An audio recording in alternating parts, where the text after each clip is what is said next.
just a paper thin hedge? Or were you always short on the emotional edge?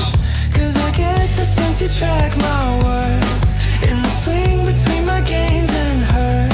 You said you liked me when I cared less. Translation, liked me most when I upset. You watch the candles rise and fall, but never ask what that does at all to someone who bets with bleeding teeth and stares down risk just to feel relief. Do you only love me when I'm green? When the chart is smooth and the tape is clean? Would you kiss me through a margin cut or cash me out before the fall? Do you only call when I'm up bad? You ghost when the VIX spikes mad. Is it me you want or the version who wins? Or are you just here till the trend thins?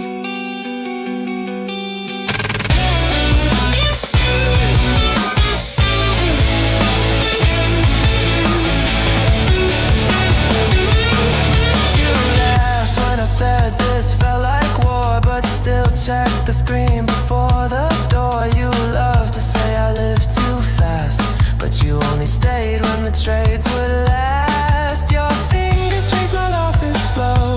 Said you're addicted like I didn't know, but you stayed anyway. Why is that? Just like the high of being attacked. You turned your love like a breakout fake. All signals, no soul, just give and take. You like the version of me who smiled, the one who slept, the one in denial. Do you only love me when I'm green? Not the wreck beneath the P&L screen. Would you stay through a drawn out bleed? Or are you just here for the dopamine? Do you only call when the charts divine, but duck out when I lose the line? Am I a man or just momentum? Would you even love the real sum?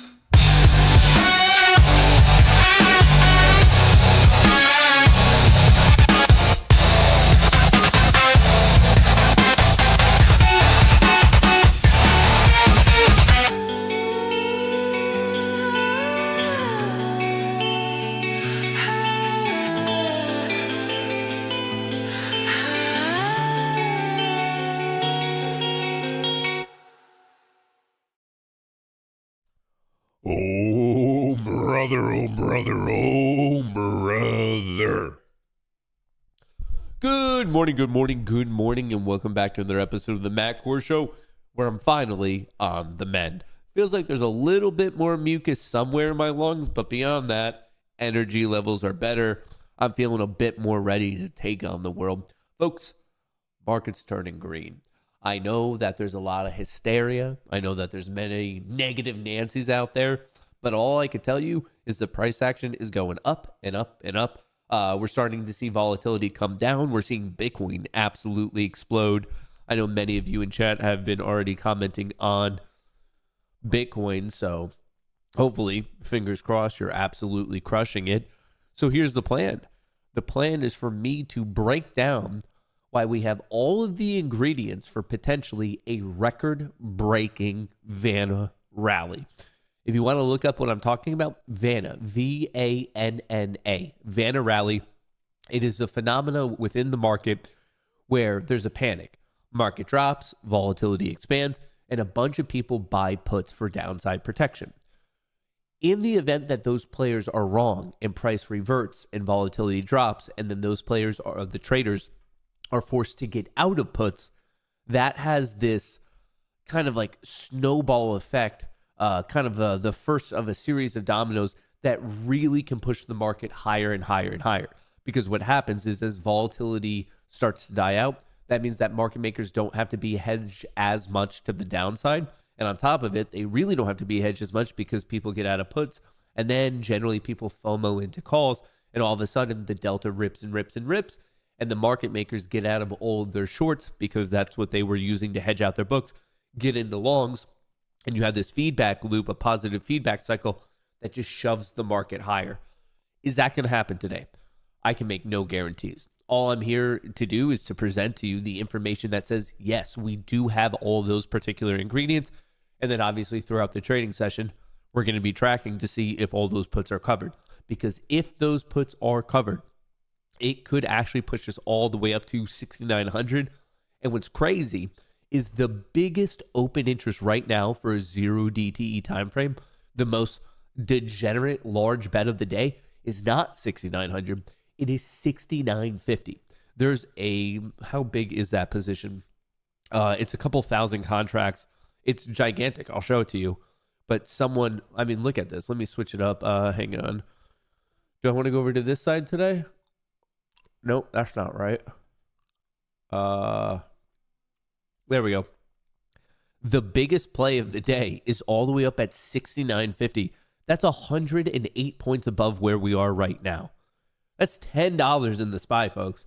Now, is it going to actually happen? I don't know. We're going to find out. But I can tell you, the biggest play right here, it's gigantic. 6,950, 12.6 thousand calls. Obviously, that's a lot of positive gamma. And then you have a giant, once again, this is 0 DT. I want to stress that. It is expiring today. You have a bunch of positive gamma at 6,950. And you have a bunch of, how is that more size? It is. That's at 7,000. It could be a spread. These could be paired together. But all I can tell you is the positive gamma that we're seeing, which very much could act as a magnet, is pushing us about 108 points higher. So we're going to be getting into it. Obviously, not only the news, but the major macroeconomic updates. And then I want to spend some time talking about the math and the mechanisms that could actually lead the price all the way up here. And we get in that realm of breaking out at 6,900. And we're talking about 6,950 at the end of the day. I want to be clear. Am I guaranteeing it? No, there's a handful of things that have to happen for this to become a reality, and I'll be going over that. So don't just at market open be like, yeah, Matt said this, so I got to bet the farm on it. No, it could happen, and it's way more likely today than it's been historically, just based on the setup. But of course, we need follow through on that particular setup. S&P 500 futures tick higher as crude oil traders lower after Iran conflict surge. So as it comes to the situation within Iran and the Middle East in a general sense, tensions are simmering down, and it's most likely because of what was just reported by the New York Times. Breaking, U.S. stock market futures surge as the New York Times report Iran made a quote-unquote secret offer to the U.S. to negotiate a deal to end the war. Potential terms include Iran to abandon or drastically curtail its ballistic missile and nuclear programs, Iran to abandon or drastically reduce support for proxy groups, aka Hamas. In return, Trump has suggested he will allow Iran's surviving leaders to maintain power. Trump has suggested he would employ the Venezuela model, as in kind of like a puppet state for us. And it remains unclear if the deal is feasible at this point in time. So, I don't know. What's this? The shortest conflict ever? It got going, Saturday morning? And here we are Wednesday morning. Honestly, this might not even last a week. Out of my own, I guess, morbid curiosity here, I know there's a lot of hot thoughts and opinions on this of I guess that becomes very philosophical of was this the right thing to do or wrong thing to do? But it does seem as if Trump is winning it, doesn't it? Am I just missing something here? Because it got going Saturday. Seems like it's already coming to an end pretty much today. I don't even know if this thing's going to make it a week. And then this whole idea of what Trump did, it's illegal, he needs to talk to Congress. We might be in there, out of there, and completely done by the time that Congress even gets together a committee to chit-chat about it. The speed at which this is all going, it kind of does blow my mind. Now, that might be a good thing, that might be a bad thing. I'm not really commenting on that. But in terms of how quickly this administration moves, it's endless. It's just so fast. Historically, something would happen and Congress would fight about it. It would be the media cycle for 2 weeks, and then we'd go on. Now, everything that was happening in a 2-week cycle before is 24 hours, and then the administration is just on to a new thing.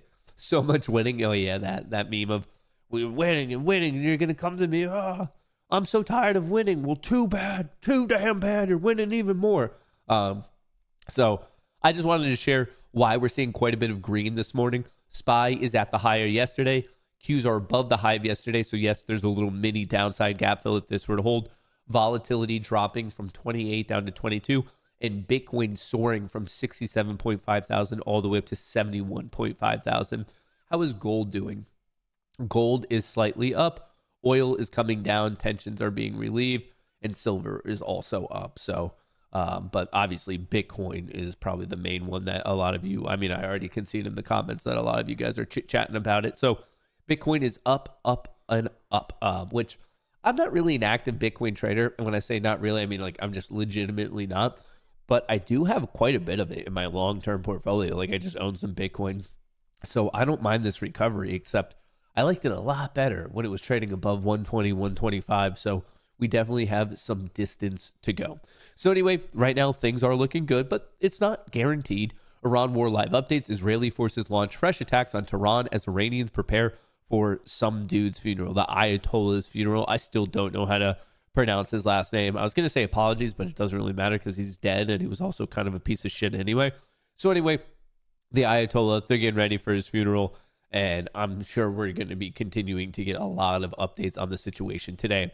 Trump pledges safe Mid-East oil transit as Iran war rages on.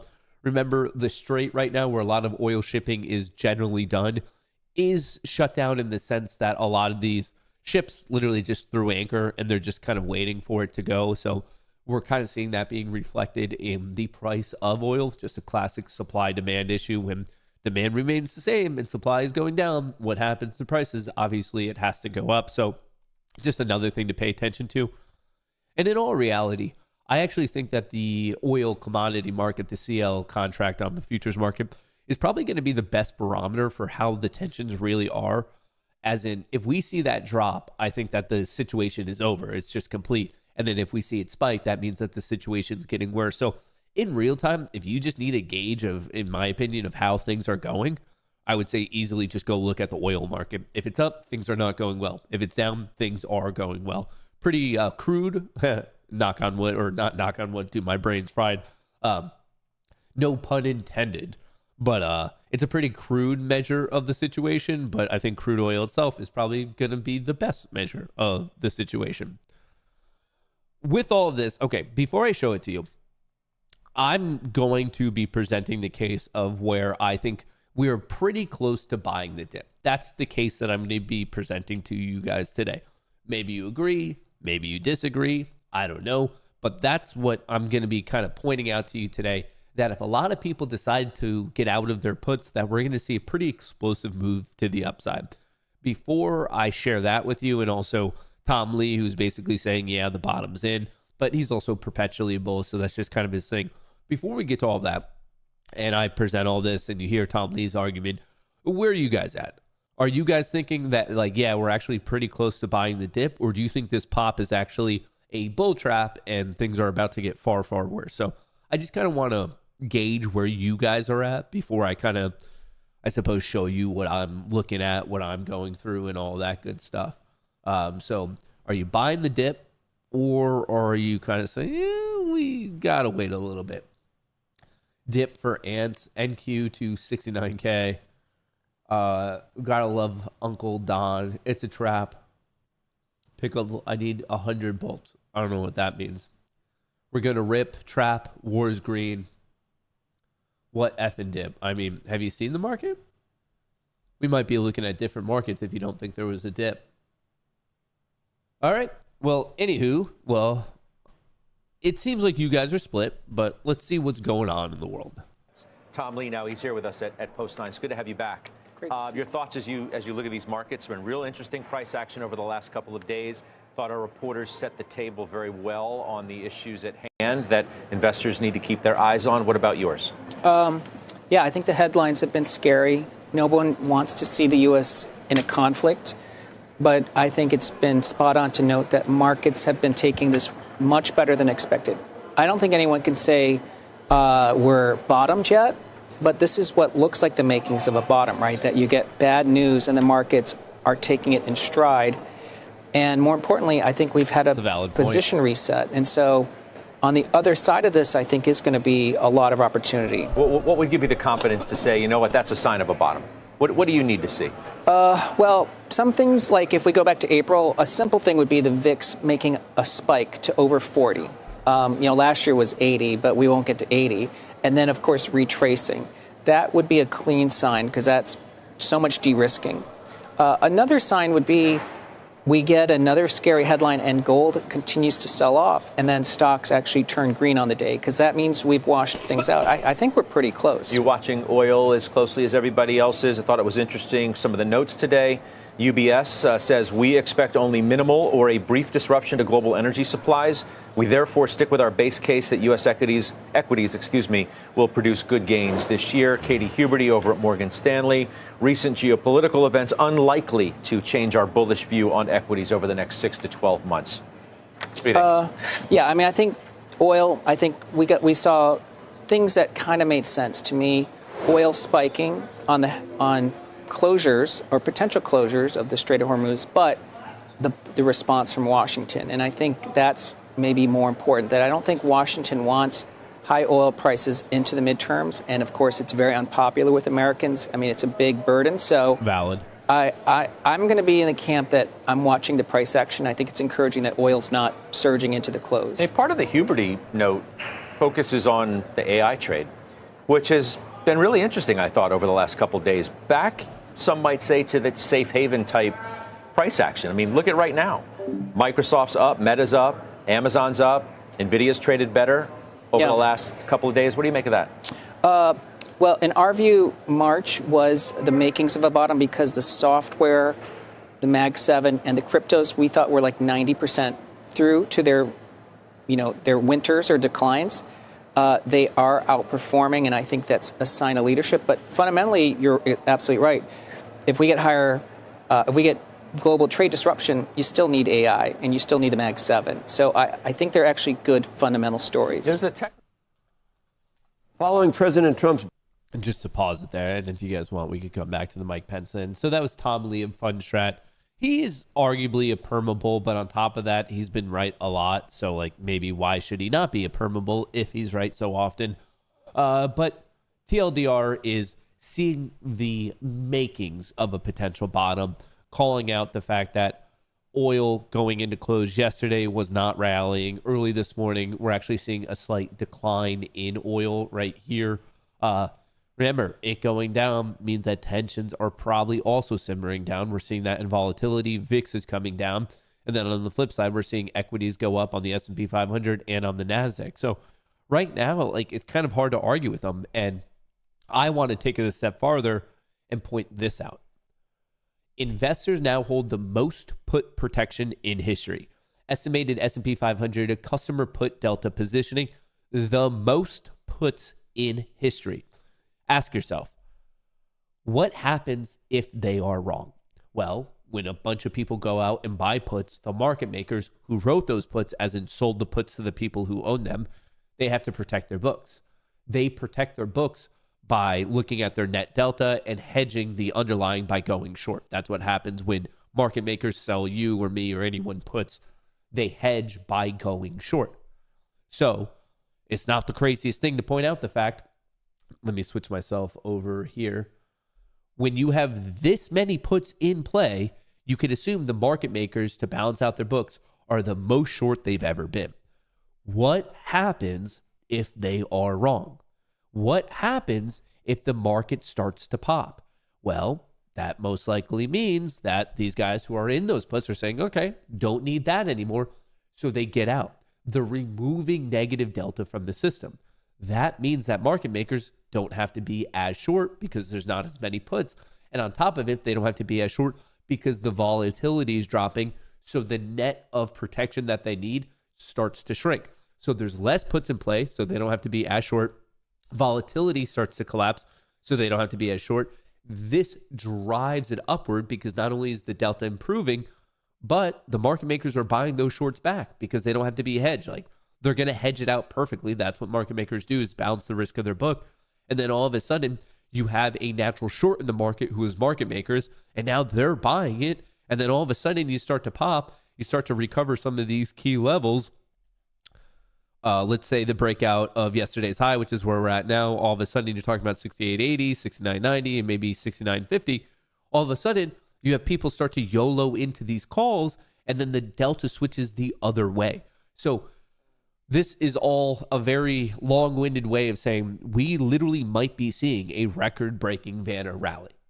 Is it a guarantee? No, it's not a guarantee, because what you need is for price to improve and people to puke their puts.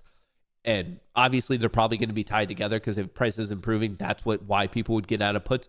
But as price improves, volatility will drop. If people get out of puts, that's what you need for a vanna rally. So will it happen today? No, but I'm just pointing out that all of the ingredients are there for a very, very explosive move to the upside, a very explosive move. So if you want to fact check me on this, once again, it is a vanna rally, VANNA. You've probably heard of a gamma squeeze. That's also something that can happen in the world of options, but for this particular setup, we are specifically talking about a vanna rally. So I just want to share that with all of you. Percent says global 15% tariff starts this week, move back to the prior rates within 5 months. So percent chit-chatting. Remember, this is all, I guess, through the lens of the recent developments of the Supreme Court. So obviously that is something to consider of what's going on. How are they going to implement it? How are they going to collect it? What's going on with paying back all the people who paid the tariffs via the IEPA thing that got ruled to be illegal? So this is something that you're probably going to hear about this week, but also probably more so next week. Focusing specifically on today, we have a lot of major macroeconomic events. So at 8:15, we already got the ADP non-farm employment change. They expected 50,000, came in at 63. At 9:45, 15 minutes into the trading day, we're going to be getting the S&P Global Services PMI. And then at 10 a.m., we're getting services, prices, and PMI as well. So 9:45 and 10 a.m. this morning, we do have service numbers. And then also crude oil inventories coming out at 10:30. Tomorrow, Thursday, the normal initial jobless claims. And then the biggest day of this week, this Friday, retail sales, non-farm payrolls, unemployment rate, average hourly earnings. Once again, all before the market opens this Friday. And don't forget, there's still some earnings you might care about. Specifically today, I would recommend everyone pay attention to Broadcom. This is the second largest semiconductor play behind NVIDIA. It's a top 10 company, ticker symbol AVGO, Avago, company Broadcom. That's the major one of the week I'm paying attention to. I'll check in and see how Weeble's doing. I'll check in and see how Costco and Kroger are doing tomorrow. So just wanted to throw that out there. With respect to the ones that are already reported, sportswear giant Adidas drops 8% after profit guidance disappoints. So not looking so good there. Even though it didn't have earnings, we have a lot of drama in the world of AI. Anthropic, quote unquote, made a mistake in Pentagon talks and should correct course, according to the FCC. If you've been missing out on this, Anthropic was very much buddy-buddies with the DOW, the Department of War. They kind of got into a fight about what you could actually use their AI for, and they basically got dropped by the government. And then guess who stepped in? Well, OpenAI did. OpenAI CEO Sam Altman defends Pentagon work. His staff calls backlash really painful. So basically, Anthropic drew a line and said, hey, we're not doing that crazy shit for you, U.S. government. And they just got rid of it. The government said, okay, cool, we're going to someone else. So then Sam Altman, the lizard man that he is, said, oh, I'll do it. And then right now, if you look at the app downloads, OpenAI, ChatGPT's downloads are absolutely plummeting, and Anthropic's are absolutely spiking because of basically one side said the government can go F themselves, and then the other side said, hey, we'll do it. And even like his own underling, Sam Altman, is like pissing off his own company. Startups deal to do classified work for the Defense Department drew backlash from staff and other AI researchers. So he's crying about it, but he's crying about it on like a bed full of money. Sam Altman tells OpenAI staffers that military's operational decisions are up to the government. We're just going to completely advise them on how to do it. In an all-hands meeting with OpenAI employees yesterday, the CEO, Sam Altman, said his company doesn't get to choose how the military uses its technology, but he's more than willing to give them the technology. So maybe you think that the Iran strike was good and the Venezuela invasion was bad. You don't get to weigh in on that. Well, they're still probably mad about it.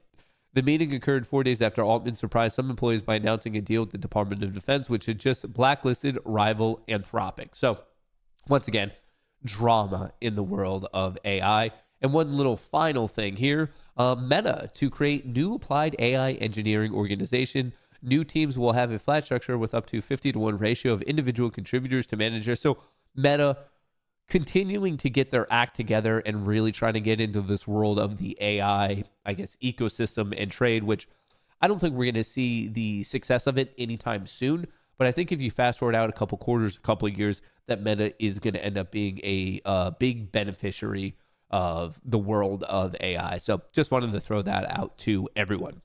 If you haven't already, sign up for the newsletter. It is 100% free. It's always been free, always will be free. Every single Sunday, you get a breakdown of what's going on in the market, all of the earnings, all the major macroeconomic events, and then the seasonality of each individual day, which leads me to today. It's actually very bullish. Wednesday, today, March the 4th, over the past 27 years worth of information, the bulls have won this day 68% of the time, which is a nice 18% edge. Is it a guarantee? No, but it is a nice 18% edge. And on top of that, not only do the bulls win more often, but they win with greater size. So a nice profit factor of 2.38. So I did want to let you know that the seasonality of today very much favors the bulls. And is this the end all be all? No, but it is good to know just generically that the bulls have some tailwinds while the bear camp is running into some headwinds. Tomorrow, it is a bit more bearish, and then Friday is neutral, leaning bearish. So I just wanted to share that with all of you. Obviously, all this information is free, so make sure you sign up, macros.locals.com. It's also in the description of the video. And that brings us to our market open today. Just so you know, the market lost 1% yesterday. The S&P 500 did, the NASDAQ lost more, and the Russell actually lost the most. But right now, we're already seeing a pretty nice recovery. We're right at the high from yesterday. Technically, the Qs do have a very small downside gap fill. If you feel like playing that, have at it, but it's really not that big of one. And who knows, in the next 2 minutes, there might not even be one. But we're right at the high from yesterday. Volatility is taking a bit of a hit. Bitcoin is already looking pretty strong. 5-minute, 10-minute, 30-minute momentum is all bullish. Looking for the 4-hour to test today. Looking at the NASDAQ, the 5-minute, 10-minute, 30-minute is all bullish. And the 4-hour is testing in real time. So, like I said, I can't guarantee squat, folks. I am not clairvoyant. At least I don't think I am. So we're going to find out. But I can tell you right now that the momentum is currently favoring the bulls. But the larger picture itself, there's a lot of negative gamma above and below. I'm looking for big ranges. Stability has gone all the way down to 2%. So whichever way we get going, we can really get going. And I do need to point out this gigantic position at 69.50. If we start to push, this could definitely have some form of a gravitational pull once again to 69.50, which is literally 110 points above where we are right now. So clearly not a guarantee, but we have all of the interesting ingredients we need for a very, very large push. So I'm going to be on the lookout for that to occur. If it does, awesome. Hopefully I can catch it. And if it doesn't, well, we're just going to have to review the data once again tomorrow. So that's your setup. Right now, I actually have no live positions in terms of futures, but I did end up crushing it early this morning. I made $2,000 per account, and the trade was all the way back here. I went long at 8 a.m., and I got out at 8:11, so it was an 11-minute trade, and I made 100 points on. I got in at 792. I got out at 892 and 1 tick to pay for those commissions. So kind of a perfect 100-point trade. So for me, if there is a nice setup today, of course I'm going to be taking it. But I really don't feel that much pressure to actually do anything today because I've already locked in quite a bit of money. So once again, just the old 8 a.m. pump. There's the entry. There's the exit. Really didn't have to sweat anything. It was a beautiful 100 points. And now we're moving on with my life. Bullish or bearish today? I want to put up a poll. I want to see which way you guys are voting. All right, there's a poll up if you are over here. And on that note, dingity ding ding ding, the world's largest casino is now open. Best of luck to all. Play responsibly, and if not, have fun. All right. Let's see how it goes. I'm not going to be doing anything out of the gate. We do have an announcement at 9:45. We have more announcements at 10 a.m. There was a little bit of a quick downside gap on the NASDAQ that already got filled. Like within the first 10 seconds we opened here, got a little push to the downside. We're now above the high from yesterday. And let's see if this thing can rip. Bitcoin is having a good push today. Volatility is seemingly dying. What else is going? What else? Tesla is up decent percentage. ASML is up a decent percentage. The Russell is already up almost 1% after getting clocked yesterday. Folks, I am very, very excited. I would love to watch a vanna rally in real time with all of you. I think that would be so cool. And remember, the thing that we're looking for is those blue lines, the 0 DTE puts and the full expiration puts. We just want to see that line skyrocketing, as in they went from being long puts to getting out of their put position. We're looking for the put open interest to dramatically drop. And if it does, we could have a very, very fun vanna rally. So that would look like the overall delta. It'd be basically bottom left to top right, and then putting some gasoline on the fire would effectively be the equivalent in this particular metaphor, would really just be people buying calls as well. So we want people to puke their puts, get into calls, delta pops. Market makers have to hedge their books from going short to going long. We then have a natural buyer in the market, and then that sets us up to take out these key levels at 850, 875, 6900. And even though it sounds crazy, we legitimately could be talking about 6950 today if a vanna rally were to occur. And why am I saying that? Well, it's literally just the giant positive gamma node. This is right here, 6950. So, of course, we have things to get through before that happens, specifically breaking out of 6875, which also happens to be this cloud right here, technically 6880, so it's close enough. So that's going to be my first real target, especially if we can crack 50. I want to see 50 to 75. I would expect a battle at 6900, and then from there, my reach target on the day would be 6950. Those are the levels I'm using on the day. Feel free to screenshot these. Feel free to use them. Feel free to think that they suck and don't use them. I'm just letting you know that they are my levels on the day. So just wanted to call that out to everyone. We are at yesterday's high. We are at the top of the transition zone. We're right below a key level breakout. And once again, if 850 breaks, my very next target would be 75. That 25-point push on the SPY is equivalent to $2.50. And then from there, 6,900. So target 1, target 2. If this doesn't hold, I'm looking for a push all the way back to yesterday's closing value, which is also a key gamma level. And then from there, we have the key technical, psychological, and gamma level at 6,800. So that would be more of your bear case. Right now, looking at the Mag 7, looks like the bulls are in control. The SPY is telling a slightly different story. So a little bit of a mismatch between the Mag 7 flow and the SPY flow. So let's wait and see how this plays out. And do I have my trade copier set up properly today? I think I do. All right, I can't trade on FFNX because I've already hit the consistency. There's no point in me going above 2K, so I already did that. Technically, I went above it by $20. FFN, these can go up to 3.6, so I can make another 1.6 on those.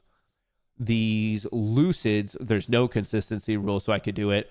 These take profits, I've already hit my goal on, so there's no point in trading those. So what I'm allowed to still trade, considering the consistency rules, is the brand new Tradeifys, the FFN evals, the funded Lucids.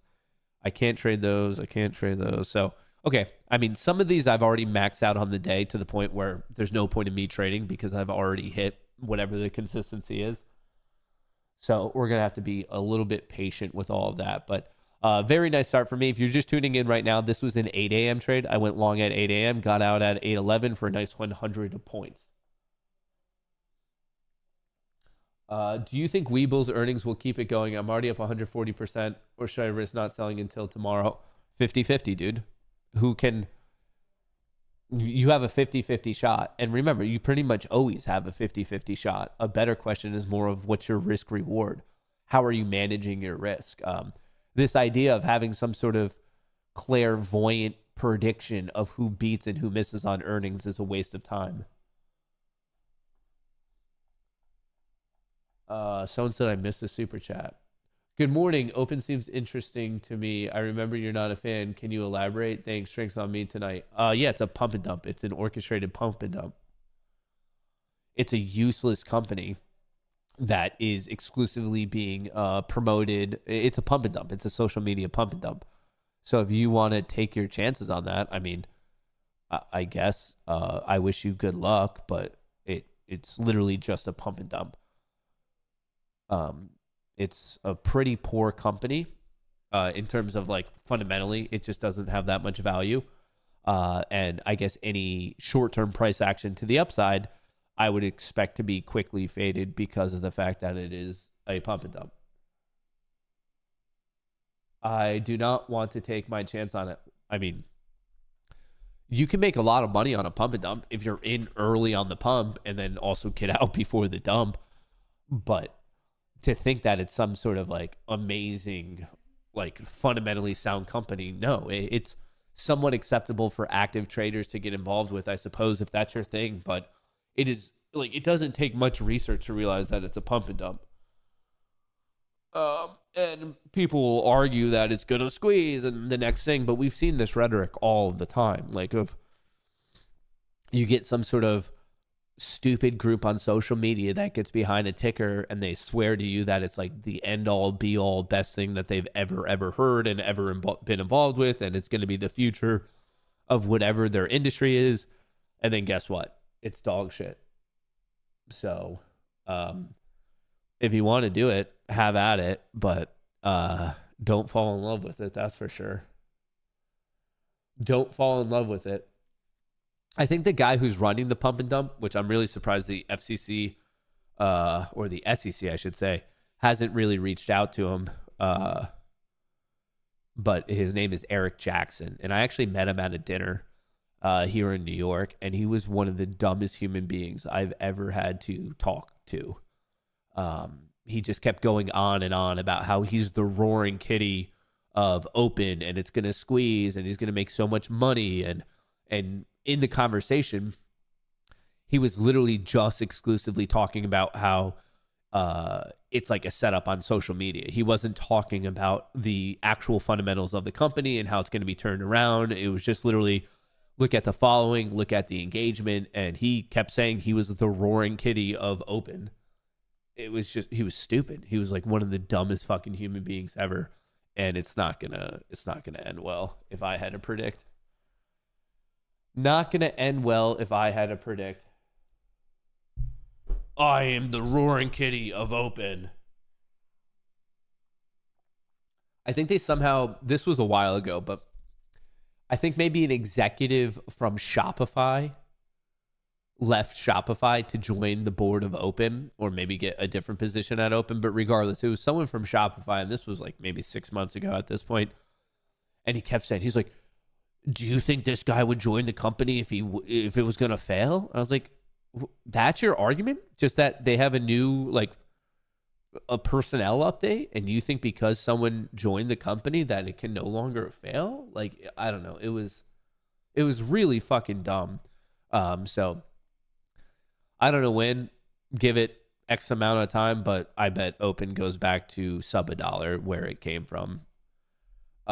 It's kind of like similar to one of my predictions that I had for AMC, where I was like, okay, like eventually it's going bankrupt. And guess what? It is going bankrupt. Like it's getting closer and closer to it every single day.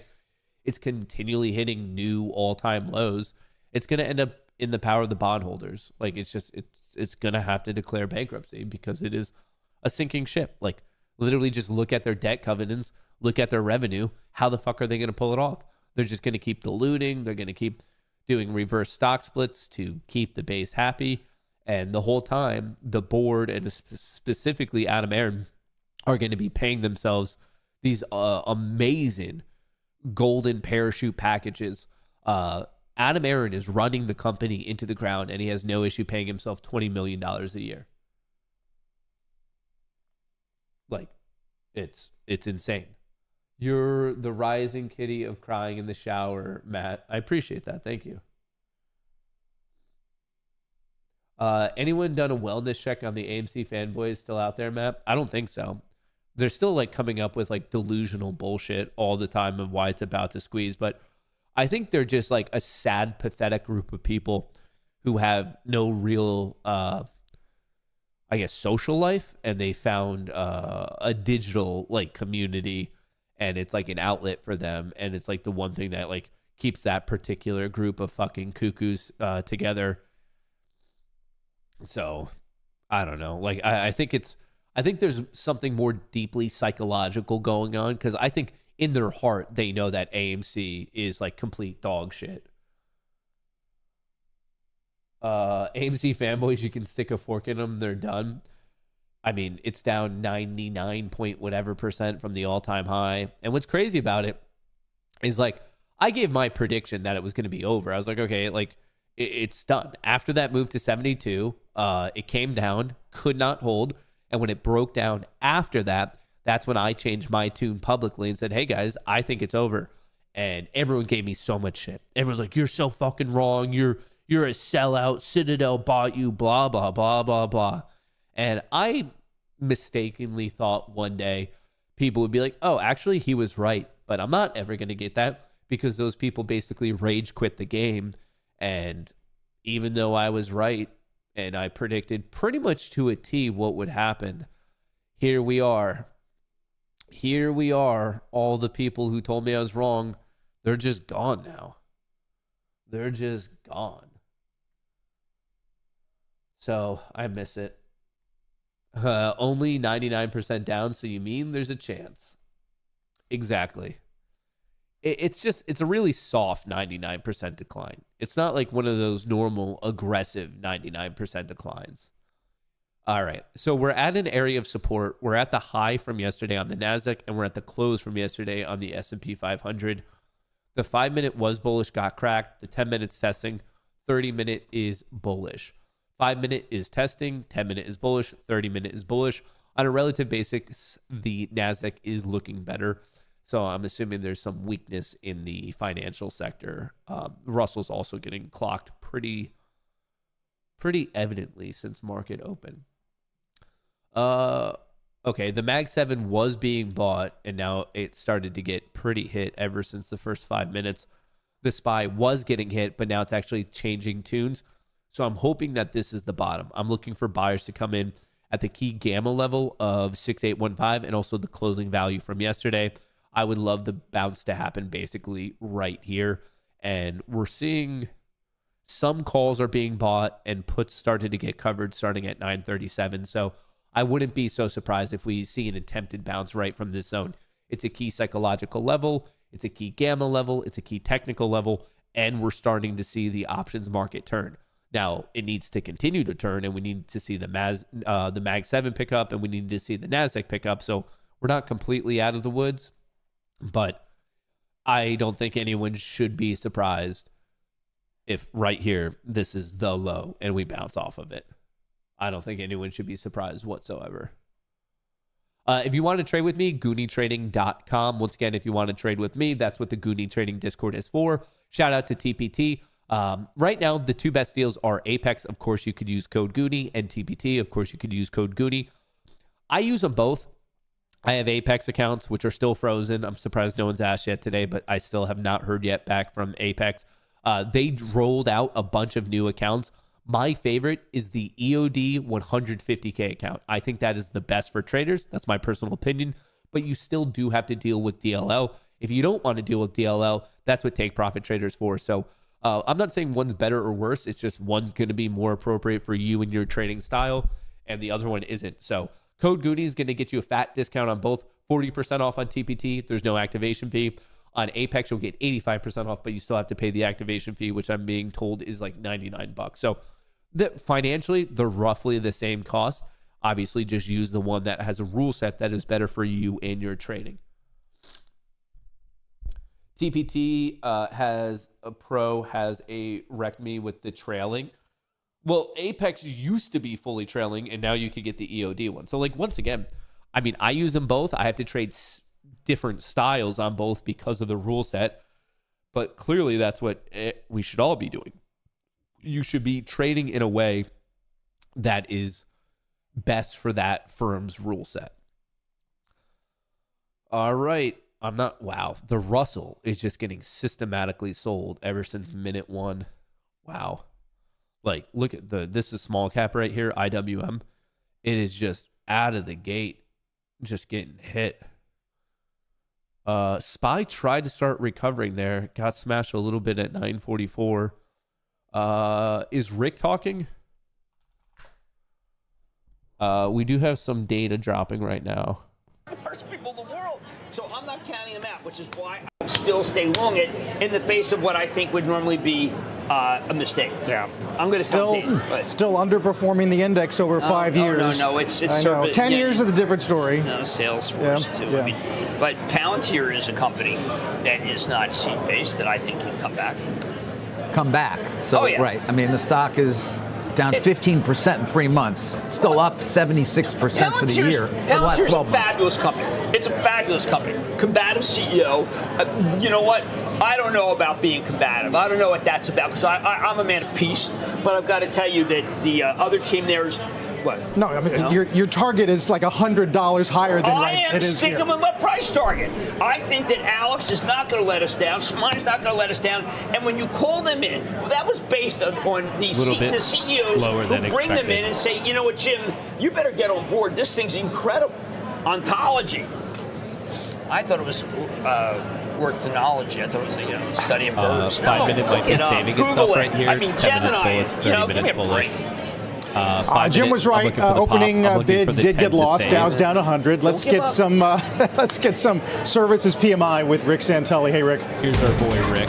Hi, Carl and Z. We're looking at our February final read on S&P Global Services and Composite PMI. We'll have ISM shortly. The mid-month read was 52.3 on the service side. It gets downgraded to 51.7, the lowest since April of last year. But you have to go all the way back to January of 23 to find the last time it was under 50. So still in expansion mode, but downgraded a bit. Uh-oh. We lost our boy Rick. They cut off mid-month, and it moves lower to 51.9. And just like the services, the composite is the lowest level since April of last year. But once you have to go to Jan 23 Palantir's not going to take in contraction under 50. So it's been running strong on both accounts, but it takes a little bit away on the mid-month to the final read. We did have ADP earlier, 63,000 jobs, better than expected, the highest level since November of last year. Squawk on the Street will return after a short break. All right, so buyers are stepping in. Buyers are stepping in roughly where predicted. The question is, do they have enough follow through?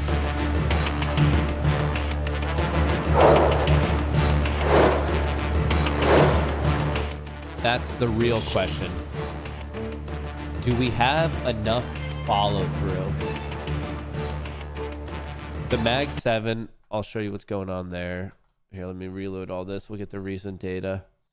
SPY sold off to 940, popped until 947, and right now you have some profit taking on the calls, but puts are getting puked, which is the first sign of what I want to see.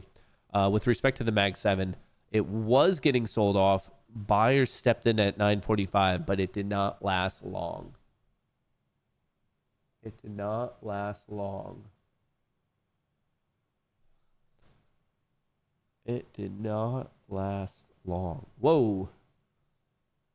Little burst of volatility right there. All right, the current intraday high is 970. I was in the Discord this morning, and I was talking about how like 25,000 is very much a real level today. Very much a real level today. Are we going to hold 970? This was the recent swing low. The intraday low is 925. Oh, brother. So we're right at the psychological level of 900. We're right at the 50% retracement of today's range. Where's VWAP? VWAP is all the way down here, so we're not really that close to the volume-weighted average price.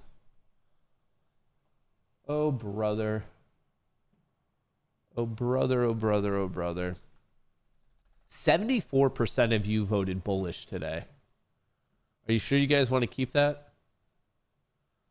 Are you sure you want to keep your 74%? If it could double bottom here and we take out 900 again, I would not be upset. 1 minute, try to go bullish. 5 minute, 10 minute, 30 minute is bullish. What got smacked here is the 5 minute on ES. Let me just show you what happened of why we just got rejected where we did. So not only did we see a lack of follow through in the SPY bets, at least as of now. Look at this. The 5 minute popped right back up to the cloud. got smacked. So I'm just basically this recent high that we saw, if we can overtake that and we go from lower highs and lower lows, which is maybe better shown here on the 1 minute, lower highs and lower lows. If we could take out this 949 high, put in like that would be a fresh high. If we could put in a higher low right here, we might be shifting trend. We might have just had to work our way through whatever these trades were for the first 20 minutes. But if we can get some decent follow through, I wouldn't mind. I wouldn't mind. The SPY is currently at its closing value from yesterday. There's a look at Bitcoin this morning as we get back close to 1 month highs. Interesting to see it hold 71, Jim. Yeah, I think it's big. The other day I said, my friend Larry Williams, a great market historian technician, said, this is it. Get on board. So we came out hard at 66 and feel really good about the call. Yep. I love Larry Williams. Names like Coinbase today. Meantime, live shot of the Supreme Court today. What's going on with the Supreme Court? Day, we are on watch for a possible decision about Lisa Cook, that governor. We'll watch that as we get closer to the top of the hour. In the meantime, Stop Trading with Jim's next. Stock Trading with Jim. All right, how's the flow looking? Are we improving at all? Mag 7 got hit, had a pop, going flat. SPY got hit, popped, going flat. Maybe drifting up a little bit. Order submitted. I'm taking it. Oh, I didn't know. Target filled. That was on the wrong account. I fucked up. Whatever. I made $200, but that was not the trade I meant to do. I was looking at this double bottom low. Maybe it's fine. I guess it was it made me $200. I was attempting to trade on these smaller accounts, the top ones. So I accidentally just executed that trade on the incorrect account. Hey, it happens. Maybe I should be waiting for this 10 a.m. announcement. So, hey, I mean, I guess that was just a quick $200 scalp across the board, so that's not too bad. Yeah, 2-2. 2-2. Oh, right here, this like 98 area, this 95 to 98 area would have been such a good long. Such a good long. Yeah, I did not mean to do that scalp. Oopsies. I was in at 910, 921. Can't cry about it. How many accounts did I trade on? 1, 2, 3, 4, 5, 6, 7, 8, 9, 10, 11. All right, so an extra 2,200. No sense in crying about it. No sense in crying. An extra $2K a day keeps the doctor away. Or something like that.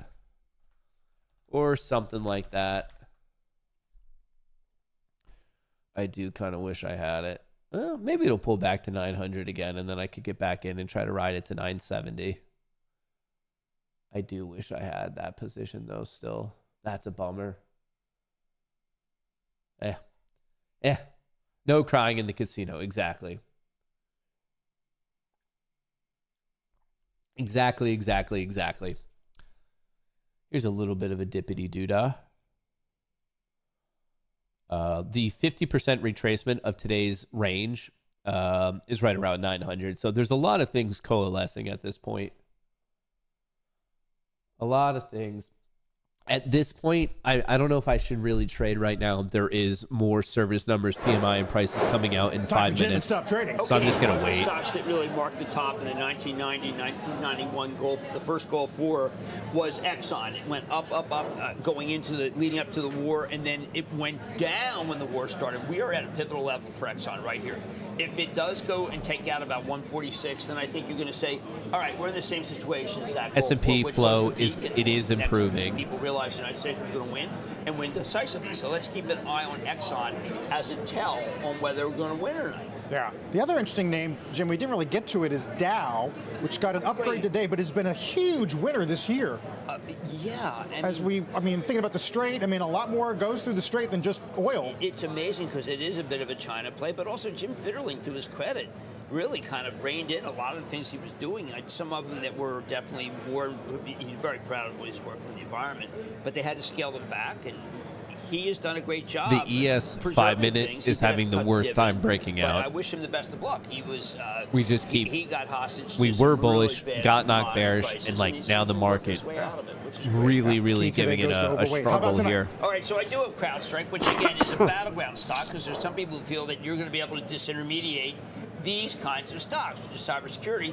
Nasdaq is looking good. Do you really think Anthropic is the company that you would call to say, listen, I know that there's a lot of threat actors out there from Iran data and Russia, is dropping in 3.5 minutes. Well, why don't you call my partner We're George waiting for Kurtz? data to But drop the negativity services, is PMI, still and there. prices. And David, I think that the negativity is not going to go away anytime soon for companies that are Anthropic's alleged crosshairs. Anthropic has to come out and say, you know what, we don't want to do anything against Clorox, and we are fine with time. I don't think they're going to come out with a company by Bitcoin company is list. holding at 71.5 pretty They nice don't now. want to save the potato chip market? Max I'm not 7's worried about flat. the potato chip market. Nasdaq is all over the place. Jim, we'll see you SPY tonight. Mad Money, 6 picked up, p.m. Eastern going time. flat, waiting for this 10 Relatively a.m. flat announcement. Market breadth's kind of even. S&P up 8, Dow down 30. Don't go anywhere.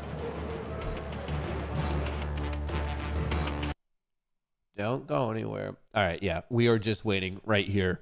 ISM non-manufacturing prices, PMI for the month of February comes out at 10 a.m. This is the last thing in terms of scheduled announcements we are waiting for today. Right now, it feels like the market's gearing up for a push higher, but maybe it's just waiting for this data to come out.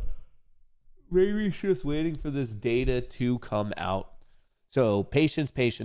You never know what the result's going to be. All I could say is fingers crossed that they give us our boy Rick Santilli. If they don't give us Rick, they might as well give us death. I currently have no live NASDAQ positions. I guess that scalp was good. It did go further, but at this point, I probably would have been knocked out for break even if I'm being completely honest. So, like I said, can't cry about it. No crying in the casino. It did lock in an extra 10 points. I was meaning to trade on these TOF accounts and get those up to 600, which it would have hit. I just traded on the wrong account. So, woe is me. Woe is me. All right. We have a minute and a half left.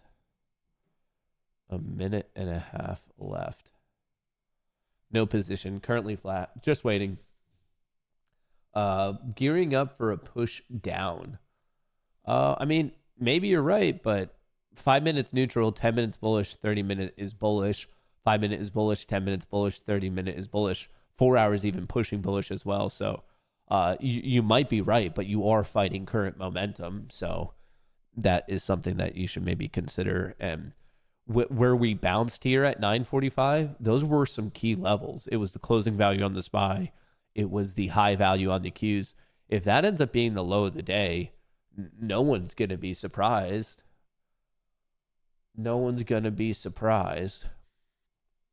What platform is TOF? Top One Futures. It's just a new firm I'm trying out just to see if I like it or not. I like to kind of test drive all these firms myself before I end up pitching them to you. There's been many that you guys have seen me test, and I'm like, nope, don't like them, don't like the rules, and like I just move on with my life. I've tested way more than I actually still currently use. Just there's a lot of firms that I'm not the biggest fan of, but I try to give them all a fair shot. But right now, Top One Futures, that's what TOF is, Top One Futures. Just giving it a whirl, seeing what it's about, what it's not about. All right, we have 10 seconds. 10 seconds. 5 seconds. 3, 2, 1. Apparently, it was pretty fucking bullish. Just going off some vibes here, but it feels like it was pretty bullish. Good morning. Welcome to Squawk on the Street. I'm Sarah Eisen with Carl Quintanilla and David Faber. A nice little pop from 900 all the way up to 970 in the tune of 10 seconds. U.S. Ambassador to Israel, Jack Lew. about the war, the impact on inflation, and some breaking details on the Wow, the administration's Russell tariff is plans. loving it. Plus, Democratic Senator John Fetterman will join us to explain his outspoken support of President Trump's decision to strike Iran ahead of a Is key Fetterman war powers secretly vote later becoming today. a Republican And we're on after Supreme his Court stroke? watch again as we await a potential decision this hour I know on it's a President bold- Trump's authority bold question, to fire but- Fed Governor Lisa Cook. We'll bring you any headlines if we get them as soon as we know. Let's get some ISM services first with Rick Santelli. Hey, Rick. Hey, Hi, Carl. Rick. Well, we know that the S&P Global gave a little back but remained above 50. A big story difference with ISM. These are good numbers. On the headline number for February, That's on our boy, services, Rick. 56.1. Well above Rick, the 53 and new a half we were intraday expecting. high on That's the best level since on the July of NASDAQ. 22. And prices paid going down, which is a good sign. 66.6. The evil number in the rearview mirror turns into 63.0. That would be the smallest price it paid, the inflationary component, going back New to intraday high March on the of Qs. 25. Now, if we look at new orders, we're looking at 58.6. Lots of sellers well at above 990, 53 lots and of a sellers half, at 25,000 well flat on 53.1 NQ. in the rearview mirror. 58.6. That will be the strongest since September of 24. And finally, the employment side, which is key considering we had ADP today and we have the big February jobs report on Friday. Jobs. 51.8. We were looking for 50.6. Rear view mirror 50.3. 51.8 would be the best going back to February of 2025. We see All right, now is that we're this at gonna hold? 407, up 1 basis point in a 10-year and a 351 S&P 500 in a was 2-year. dipping, huge It's pop, unchanged. high delta Treasury of the market day. through all of this has, for the most part, been quite calm. Sarah, back Mag to you. 7 pop, gave a Okay, little thank bit you, back. Rick Santelli. As for the rest of the markets, just want to check where we are as we enter day 4 here of the strikes on Iran. Obviously, energy and oil prices and gas prices, that's at the center of the storm. And actually, there's some give back today. Not a lot, but crude oil here in the U.S., it's down 0.75%. Brent, the international benchmark, down 0.5% after we saw a big jump over the past few days on disruption concerns. Maybe it's helpful that President Trump did say that the U.S. would help escort ships through the Strait of Hormuz if necessary to get that oil flowing from the Middle East. A few other key hotspots in terms of market ripple effects from what's happening in the world. The Korean market, the Kospi, you guys, it had a record fall overnight, down 12%. So the hottest market in the world goes really into panic mode. It's only been open 2 days this week, but in that time, it's down about 17% in that time period. What's happening here? Well, Korea's a big importer. This dip right of oil here that and I was gas. waiting So for when was prices not spike, bought. There are concerns there, and it was a one-way bet on the Korean market, right? There's a lot of leverage in that market. There's a lot of retail trading, and when it snaps and goes the other way, that shows the danger of Fingers on the this trigger. sort of I'm watching high leverage, 6,900. high margin retail euphoria that's been in the market around AI. Names like SK Hynix Wow, and that Samsung. dip. I mean, it can be a violent correction. Well, it's a momentum market, I think, True. is said another way. Yeah. And the momentum, obviously, when it comes to the memory makers, as you point out, Samsung and Hynix, which led the Kospi higher last year, reverse course. Interestingly, they actually did not suffer the same losses in this latest daily rout as did the broader market.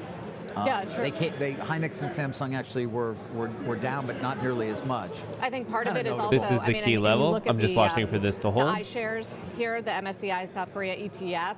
I mean, we saw 1.2 billion in inflows in the week before the Mideast turmoil. So momentum. Fingers on the trigger I to think kill is it if another I way need to. say it, Yes. Right. There's just so much money that has been piled on one side of this broad trade, and I think it relates to the next one that I'm watching, which is silver, because that's also kind of snapped back the other way. One of the most popular trades of the past year. It's getting a little relief today, but we saw a pretty big correction, almost 50% reversal from the January peak on silver. Its gold hasn't held up as much as everyone wanted. So those are trading like sort of highly speculative retail trades in a way, and so you're kind of seeing the reverse impact of that. But isn't gold is up now, but isn't it also tied to the dollar? And as the dollar's moved higher, stronger that for has sure. impacted gold there's a to trigger, a certain extent. but the moves are much more violent than say like the moves that you're getting in the U.S. dollar. And I think part of it is just when margin calls are triggered, retail traders have to sell whatever they can, and that's why you look at equities into precious metals, because that's been a big point for that. The only one I also wanted to mention, if we're looking at sort of other places in the world being affected, is Spain, because it did open lower after President Trump said he wants to cut off all business with Spain. It's come back. It's now up 2.25%, but this is obviously, Carl, one that we're going to watch carefully because we're the sixth biggest export market for Spain. So it's not like of utmost importance to them as compared to some of the other European neighbors that they trade with more, but clearly, it's a big deal. Yeah, comments out of the EU today saying the 5 minute is still having the worst time on ES here. One of our members on a deal that we think we already have, so that we'll see. Sure. If you negotiate as a bloc, though, that should apply to defense spending as well. This 5 minute really having a tough time breaking away from its cloud in either direction.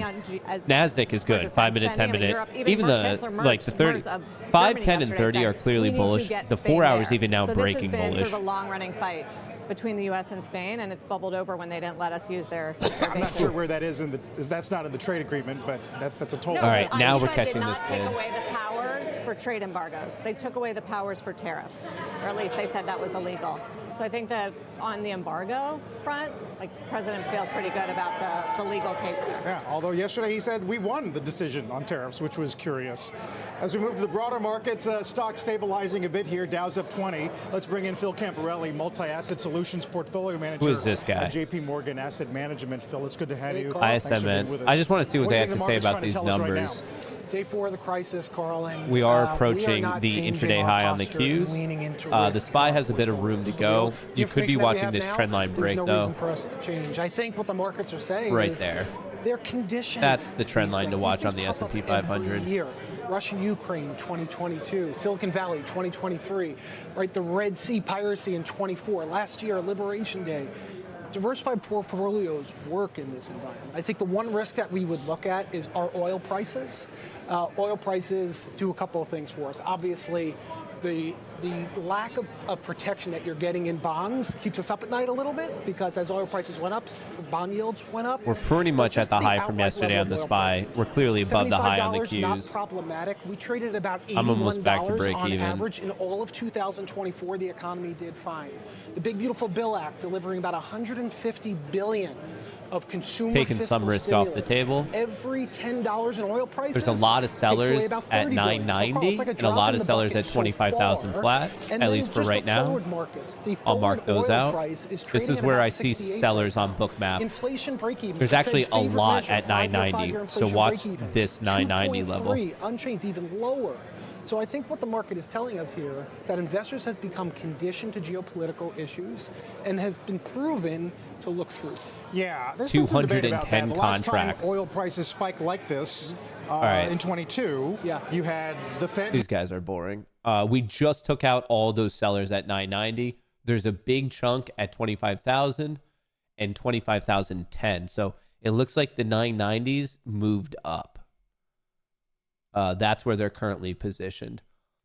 200 contracts to be sold at 25,000, 100 at 25,005, and then 125 at 25,010. So this little region here has quite a bit of selling. Quite a bit of selling. And I had a horrible fill. I should have been in here at 30 or 50, and my stop could already be to break even. I can't complain that much because I am in the green, but Jesus. I can't complain that much. Once again, there is 200 contracts to be sold right here at 25,000. Let's zoom in so we can watch the battle. Let's zoom in so we can watch this battle. 25,000 flat. We just took those guys out. Like I said, the next group, there is at 05. Well, we just took them out, so they're not there anymore. So it's right here now. There is 104 contracts to be sold at 05, 127 contracts to be sold at 25,010. Obviously, we broke to the north side on the 30-minute Orbo. Let's go to the 5-minute here. Let's go to the 5-minute here. So we are getting some, thus far, intraday technical breakouts. Thus far. Let's go to the 5-minute. Let's go to the 5-minute. Mag 7, not showing the most life, but it's also not really doing anything in a general sense. The NASDAQ did get a big pop, and the S&P 500 does have a new delta high of the day. Remember before when I was telling you we're looking for people to puke their puts and then for the bulls to get excited and start to buy calls? We're starting to see a little bit of that. Some puts are being puked, but there's only a baby amount of call buying right now. So to see that vanna rally that I was like pitching to you guys this morning, that would lead us potentially all the way up to maybe 6,900 plus, like above this level. We're looking for the vanna rally to ensue, which would require quite a bit of put selling, ideally spurring a lot of call buying.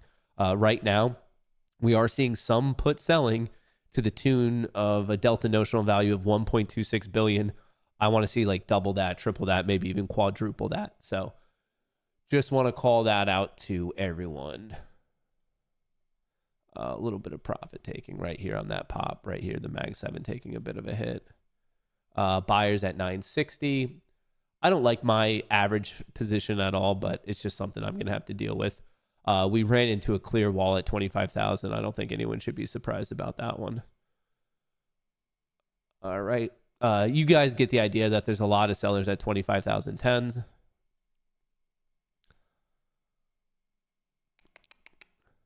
I almost just added another one. Do I want to do that today? Do I want to add another contract? If I do it, I want it to be below 25,000. Oh, brother.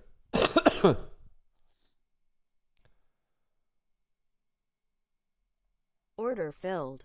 Where was that first one? All right, I'm taking all risk off the table for the Order first one. submitted. Second one. Order submitted. I want to dump one at that key level.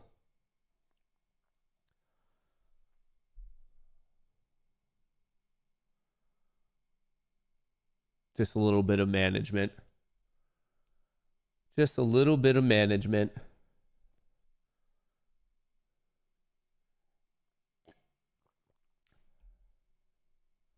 Double the contracts, double the profits, hopefully. Well, that's a bummer. How close did that get?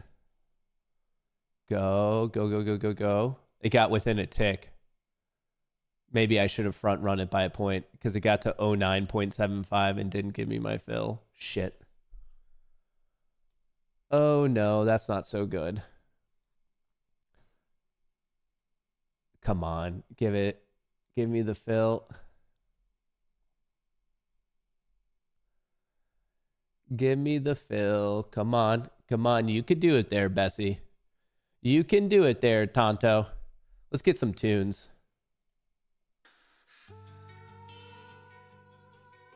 Let's get some pump and dump tunes. Come on. This is my little freebie play. What was that fill? That fill was basically, it's an extra 10 points because I got that contract right here at 999. And I'm just trying to dump it where I see these sellers that are not budging. They're actually proving to be huge assholes. Like I said, shit. Please don't knock it out. No. Remember, this one's riskless because that was the initial fill. So, shit, it's about to get hit. Order well, filled. That sucks. All right, now I have to change up how I'm playing this. Order canceled. So remember, that one was riskless. I already put the stop to break even, which is what I do when I'm trading well. I just take on no risk. So once again, you can see I got in here at 10:02, and the exit and the fill were the same one. And now I just am carrying this one position. That's a huge bummer. I was really hoping to fill that one at 10, the second one, and then this one would still be at break even. That's how I wanted to play it.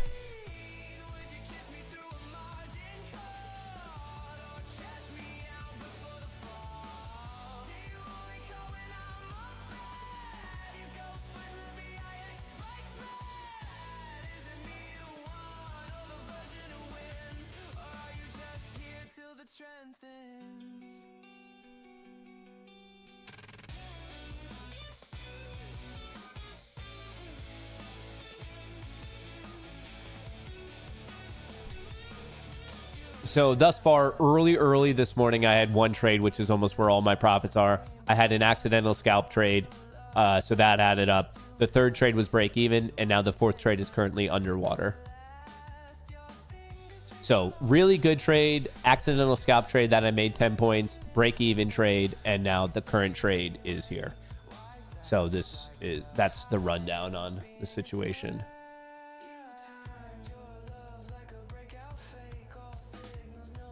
Order filled. Order submitted.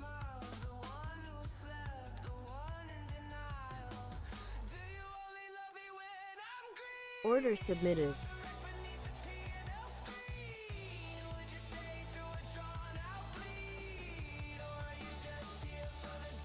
All right, there are still sellers at 25.10.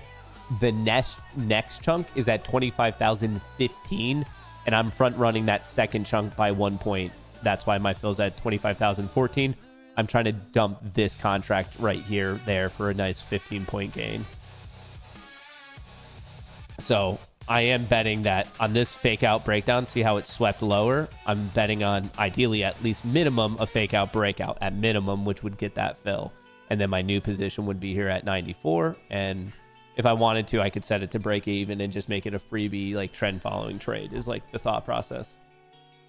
Hit my profit targets today, boys. Matt is the GOAT. Your knowledge is insane. Thank you for what you do. Dude, congrats on your trades. That's awesome. I appreciate the kind words. That's very kind of you. Very, very kind of you.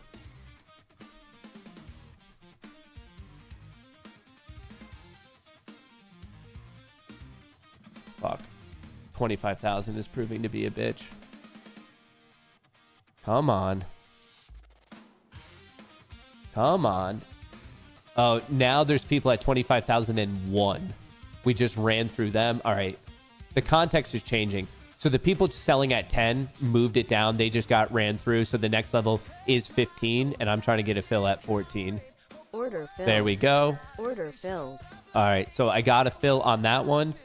So thus far today, haven't had a losing trade. Do I want to do freebie? It might be a little early to do the freebie. I want to hit this free trade because that brings my stop to break even. This is the chart trader I built myself. Do I just do it for a freebie trade?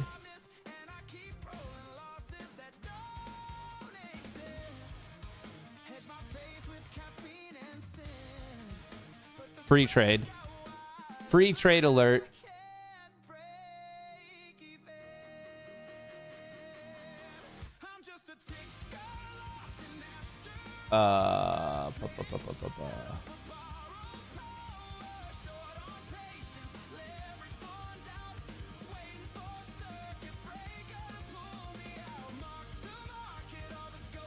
Order submitted. All right, these FFNs I need to stop at 3.5K. Order submitted. So I need to do, but just those ones because they have their own consistency Order rules. submitted. The consistency rule on these top ones right here, FFN is 40%. 40% of 9K is 3.6. So I'm putting in the profit target to lock them in to not exceed it. And then I don't believe, can someone correct me if I'm wrong? I don't believe there's any consistency rules on, I know there isn't on Lucid. Are there, can anyone help me out? Are there consistency rules? Where are they? Oh, right here. Tradeify. Question for the audience. Are there consistency rules on funded Tradeifys? I did the blue pill one, if that helps you.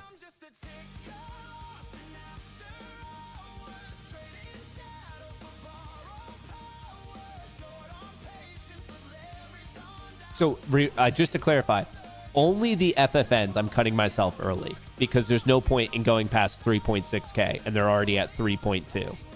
So like literally just this is the max I can make on them. There's no advantage for me to make more money as I'm trying to pass those evals. Don't think, okay.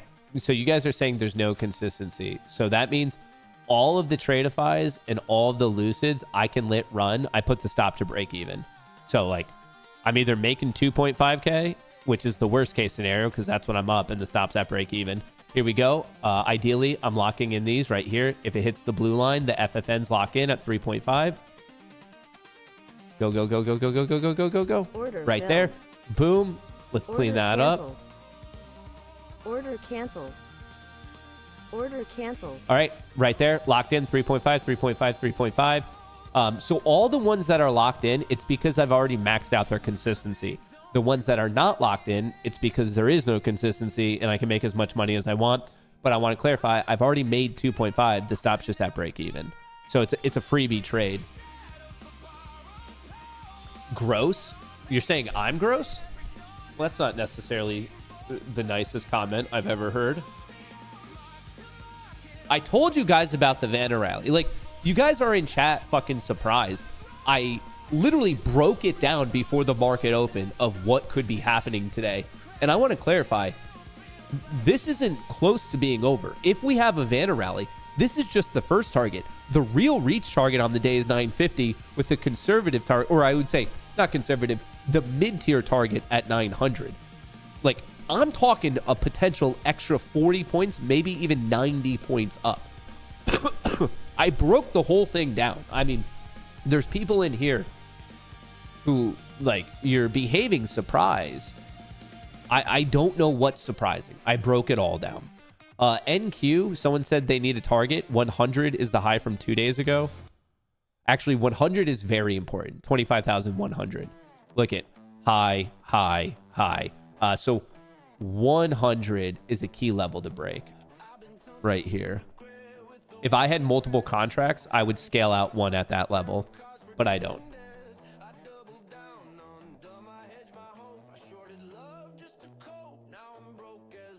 All right, so I'm done with FFN, so we might as well disconnect that. Whoa, what was that?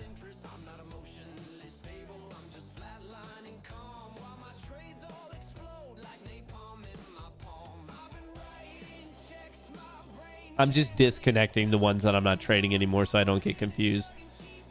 Remember, I have a small little pea brain.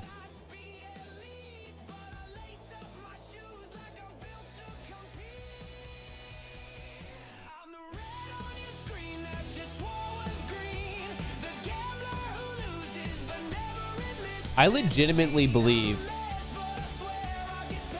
that in terms of active trading for streamers, there's no one who's even close to our community.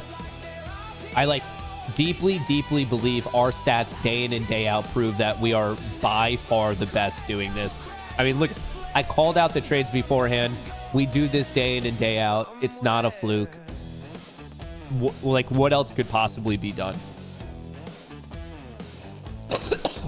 Chase high volatility like it's validation. Set my stop loss where I hide all my frustration. I burn through friends like I burn through support. Turn therapy sessions into earnings reports. I confess I'm obsessed with the game, not the gains. I'm a candle with two wicks, melting profits. All right. I'm guaranteeing myself $25. We're officially moving our stop into the profit. No matter what, we're making 25 bucks.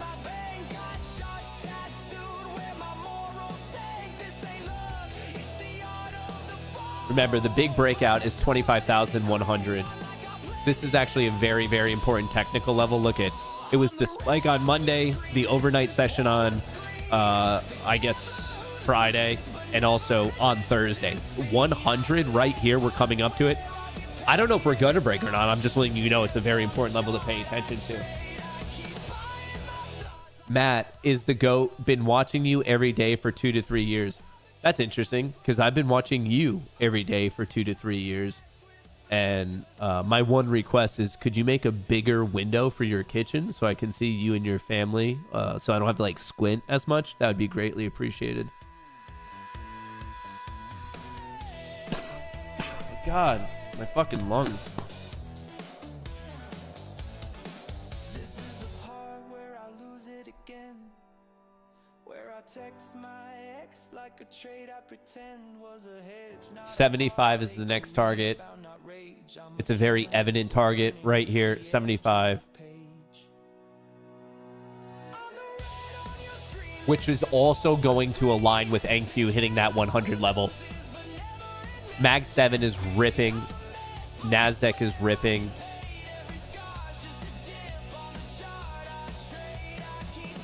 SPY is ripping. Yeah, the delta's popping. Oh, look at that. It's puts getting closed out. Oh my God, it's a vanna rally. If only someone in this world explained that volatility collapsing and puts getting punted would cause the market to rip to the upside. I just wish someone did that for free, perhaps. I just wish that there were an oddly good-looking streamer out there who would break down the mathematical influences of volatility collapse in an environment where there's a bunch of puts and the puts get covered. Like, especially if they would just do that for free. Like, why does that not exist? Like, why is someone out there not doing that for all of us? I mean, I would give that guy a like. At minimum, I would give him one like. Should I just be a douchebag and hold this trade all day and just see where it ends at the end of the day? We just got a technical breakout. Don't be surprised if this gets retested, though.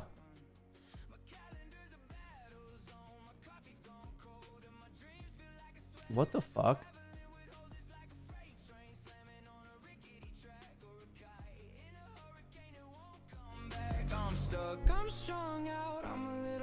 I'm the best. It's just, folks, it's that plain and simple. It's just,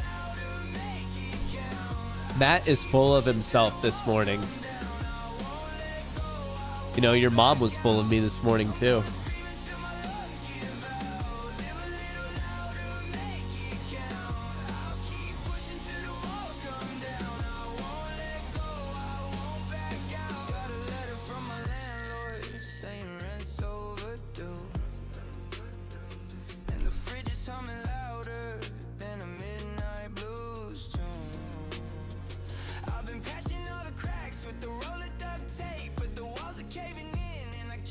You're watching not even the biggest. You're seeing kind of like a smaller vanna rally at the moment. Folks, there's a record-breaking amount of puts in play. Do you understand what happens if they get fucked? Like, I feel like I'm a fucking taking crazy pill. Where's bar charts? Is it bar chart?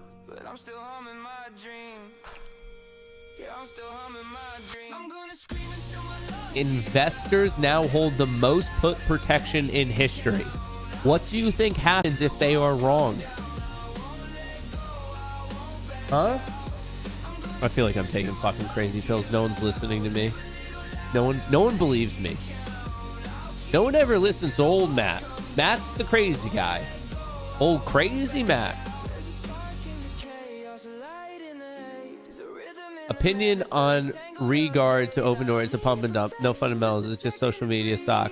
Also met Eric Jackson, and he talked about how he's a roaring creative, open, dumbest person I've ever met. Any comments on this?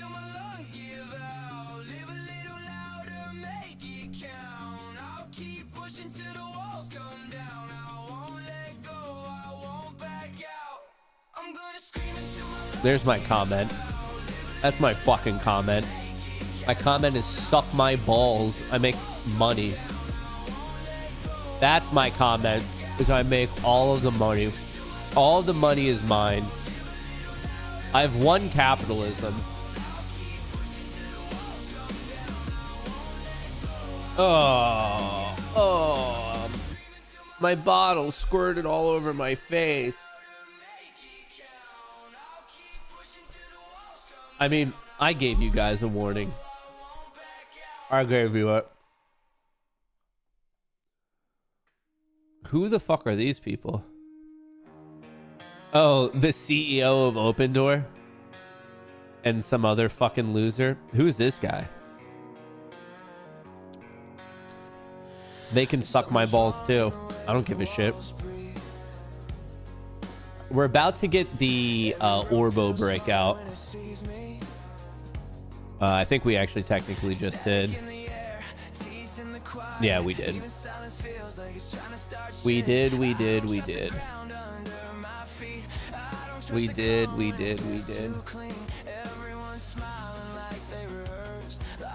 To be fair, Open is up 4%. Sweet. What's that have to do with my statements? Nothing. Piper fired.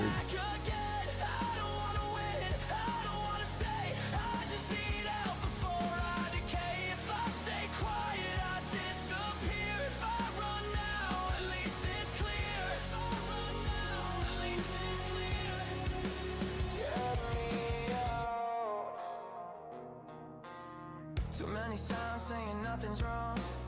Too many voices saying just move. All right, if you're in the Discord, I'm putting in Piper right now. Like the drowning, but learn how to walk. I sleep light 'cause the dark feels loud. Dreams don't stop when I'm awake now. Every thought feels borrowed bed. Like it's not mine, but I'm paying rent. I don't need proof. I feel it in me. This place is sick and it's All right, if you're in the Discord, Piper's in there.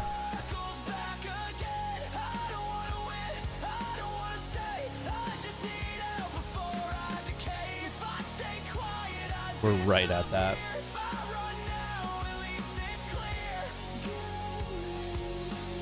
34,000.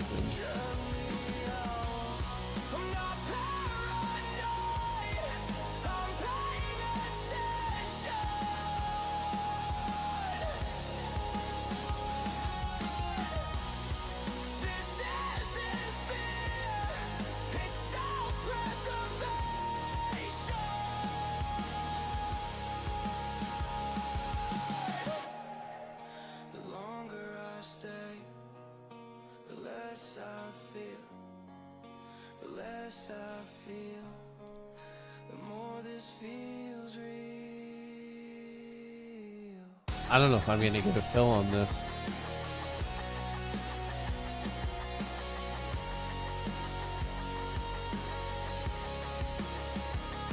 Market's just pumping too much.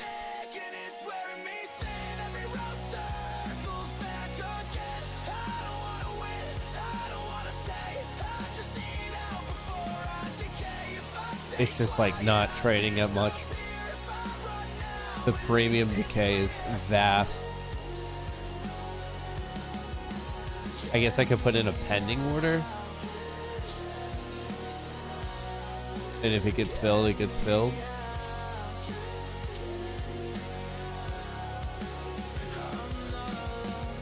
I'll throw in a pending order, but I don't know if this is going to get filled.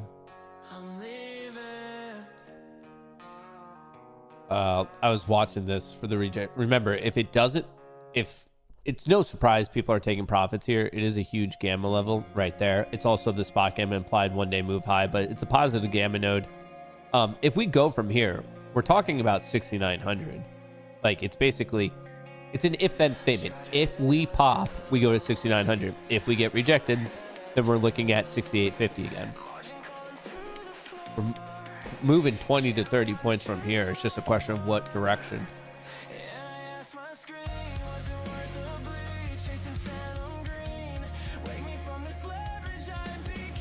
Should I just lock in the 5K and call it a day?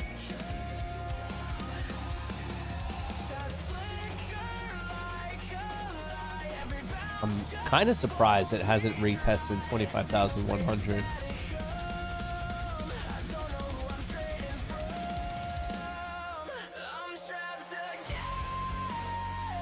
What do I want to do?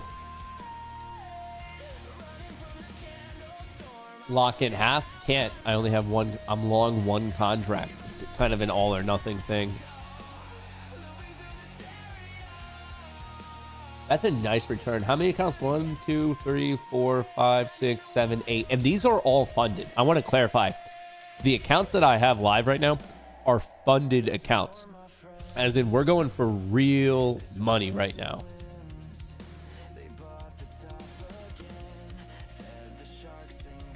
That's 40 grand. Well, it was 40 grand.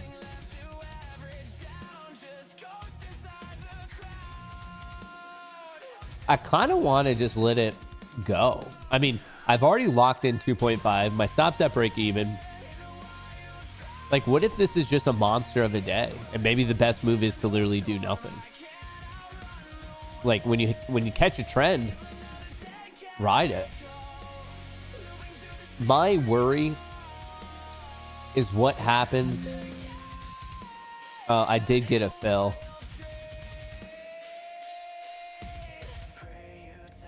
I did get a fill. Hang on. If you're in the Discord, I got a fill on the premium cell.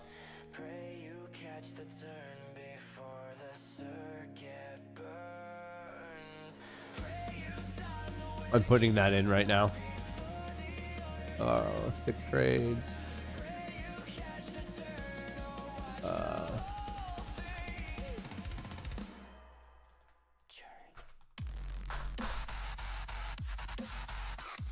Did that.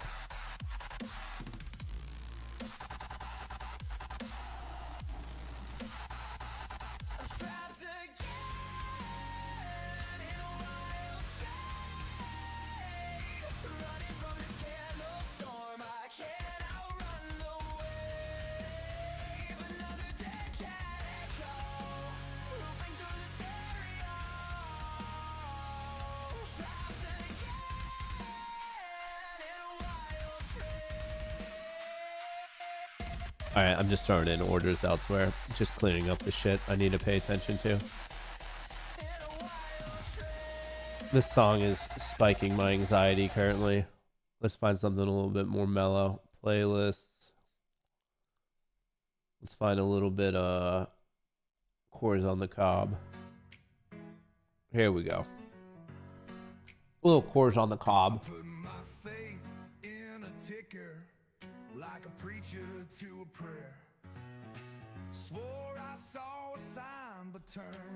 How are we looking? We're looking pretty damn good. Current intraday high is like 48. We did get that breakout above 100, which I guess I'm surprised it came so swiftly right here. 100, 100, 100. Next level is 265. And then from there, we're talking about 400 on more of a shorter term swing perspective. If 100 holds, next target 265, you could call it 250. From there, 400.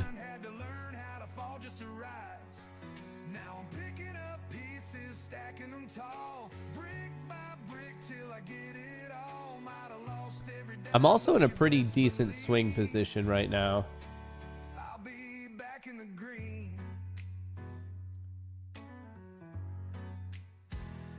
No, that's not right.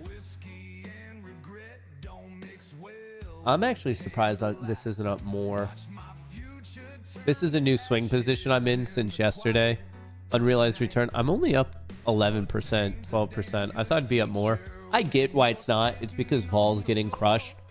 I guess I was just a little bit more optimistic as we were at one point today pretty close to going to at the money. I bought calls basically for it to get back into this cloud, which is what we almost hit, 6,880. Obviously, 6,880. So it's up. I'm not going to complain about the one-day return of 6K or the unrealized, which is what matters, of 2.6. I'm just surprised it's not a little bit more.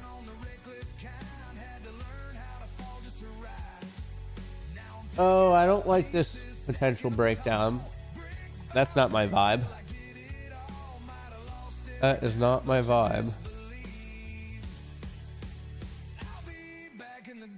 All right, 5 minutes bullish, 10 minutes bullish, 30 minutes bullish, 4 hour was testing bullish right there. Let's set up an alert on this 4 hour bar, either breaking out or breaking down. Turning over to the NASDAQ, 5 minute, 10 minute, 30 minutes bullish. And we're going to do the same thing. We'll mark out the extremes of this bar. And I guess we'll target that next bar. Momentum is clearly bullish. The NASDAQ popped. It's giving a little bit back right now, but overall we are trending up. S&P 500 had a big pop until about 10:30, giving a bit back right now. Calls are getting sold. So no one's really buying puts. There was a little bit of put buying, but starting at 10:22, pretty much as we were heading into that gamma level of 875, the 0 DT call players were basically giant pussies and started selling their calls. So that's what we're seeing right here. I would say it's more so profit taking than anything else, which it's going to happen. Some people don't know what they're doing in this game. Some people just don't know what they're doing in this game, and they ruin it for the rest of us. Remember, if you want to trade with me, GoonieTrading.com.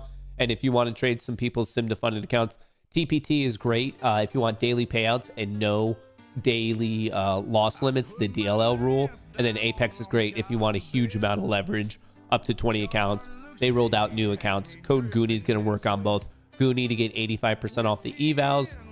And there is an activation fee on TPT. It is 40% off, but there's no activation fee. So financially, it ends up being like roughly the same thing. We ran right into the spot gamma implied one-day move high.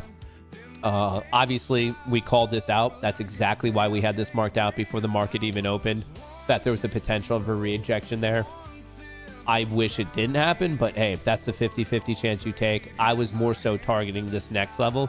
So I'm trying to withstand the pullback from here, attempting to, but at a certain point, I don't want to give back all of these gains. So I'm hoping that some buyers step in very, very soon, lead us to not a double top, but like kind of that double top break. And then we can rip to here, which is where I'm more than happy to take some profits on the day. Mag 7 popped, going flat. NASDAQ popped, trending down a little bit. I'd like to see that improve. SPY popped, gave it back, going flat, picking up a little bit. So I want to see this recover. I want to continue to see puts get vomited, and I would love for call buying to like kind of kick off. But really what got us going was here at 10:13. There was a nice bullish, well, it was a flow alert that ended up it was clearly bullish. Oil falling is good. Yeah, I mean, that's in a certain sense representative of vol was puking. It's picking up a little bit. Oil, I want oil to puke more because then that's kind of representative of maybe tensions simmering down in the Iran situation, which would most likely be considered to be bullish. So definitely watching oil. Bitcoin is, Bitcoin ripped from 71.2 to 73.2. I mean, from 940 to, in 1 hour, it ripped $2,000. So we're seeing movement of capital into risk-on assets. Obviously, there's a bit of profit taking right now, and I don't know how much profit taking there's going to be. That's why it's up to you and your risk management. But if we can make this, if this is a higher low, if we start to take out any of these recent highs on the 5 minutes, or maybe you're looking at the 10 minute, well, at that point, it is the intraday high. So maybe your 5 minutes better. But if we start to take out these recent highs, all we have here is just a higher low. And that's a higher low. It's a bull flag. It's whatever the fuck you want to call it, but it's bullish. So I'm basically waiting for the technical breakout of a recent 5 minute high.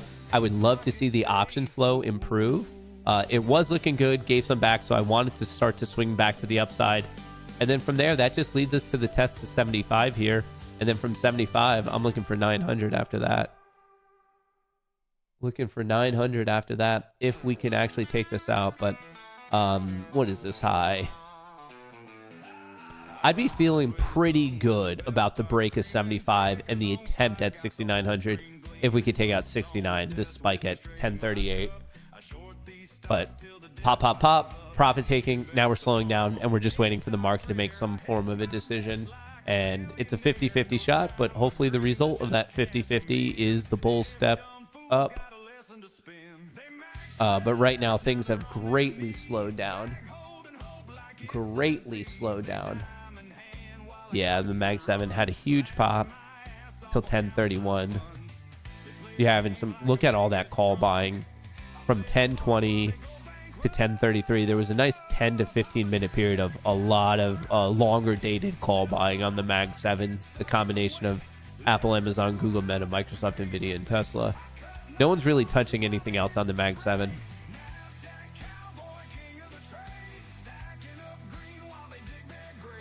Come on, let's pop out of here.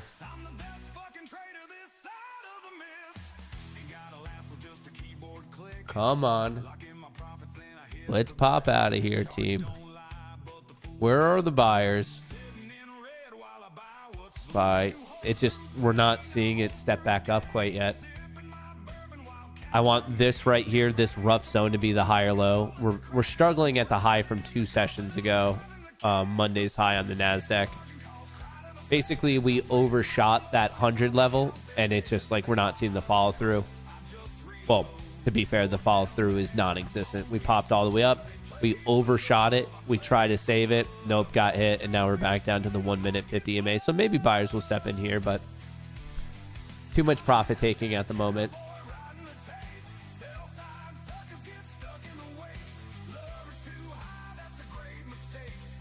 ASNS is blowing up. It's 239%, 65 expected target. Why do people want to play penny stocks? Penny stocks are the biggest load of fucking bullshit, and yet people are always attracted to them. If you want to play penny stocks, the edge that you're going to have is actually shorting them. Folks, penny stocks are penny stocks for a reason. It's because they're horrible, horrible companies. Like, it's this idea, like, I will concede the point that once in a while you find a diamond in the rough. But talking about the large majority, I'm talking like 95% of these companies, they are penny stocks for a reason. I bought it at 40 cents. Who cares? Just because it works for you doesn't mean it was a good decision.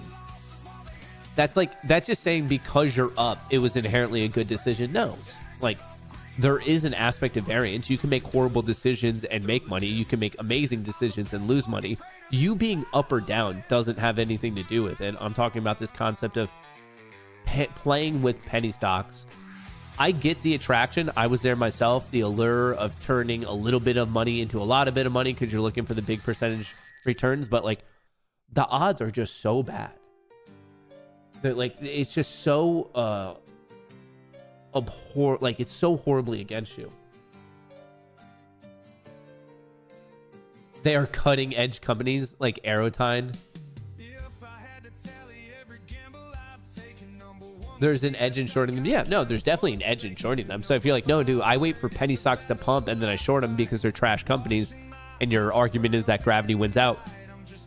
I mean, it's a tough game, but if you're good at it, you can make a bunch of money. So, like, I'm not going to ever hate on that. I'm not going to hate on that. Please clip that so I can show my trading buddies. Dude, just have your trading buddies look at their P&L. The fact that it's in the red tells them that whatever they're doing is stupid. You don't need my opinion on it. Literally just have them bring up their brokerage, and is it going up or is it going down? We don't need to play this game of looking at one individual trade. No, like, show me like a true effort, consecutive trades. I want to see a year. I want to see 2 years. I want to see 3 years. The people who make money, you can make money trading penny stocks. You can. But all the money is mainly to be made on the short side.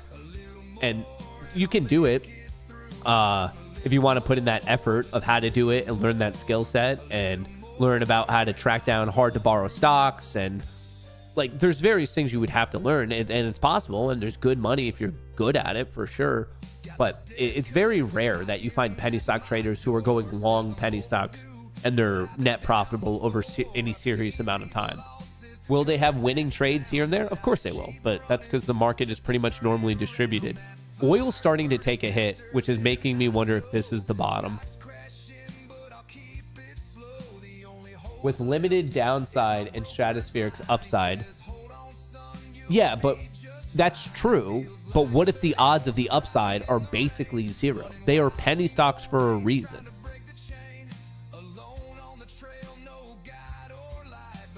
Matt, at what age did you start trading full time? Don't know. Haven't gotten there yet. Right now, I'm really focusing on my OnlyFans career. Bro is arguing with the chatbot?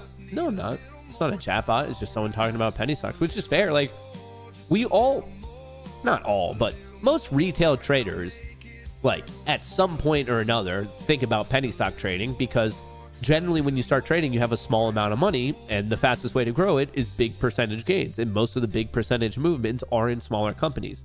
There's like a very like real reason of why people get attracted to it, because it's just basic math, trying to rapidly turn a little bit of money into a lot of bit of money. Like, I completely get it. It's the same reason people think Ripple is something. XRP is dog shit. We all know it's dog shit, but if you got in really, really early, it was dirt cheap, and then it popped, and you're like, oh, I'm up a big percentage. So it's because it works once in a blue moon that people get attracted to it and think that it's going to always be working. The limited downside is almost guaranteed to happen. Yeah, a massive percentage of penny stocks end up bankrupt. Sell me this pen. XRP is the best. Good luck. All right. We might officially have the higher low that I could use.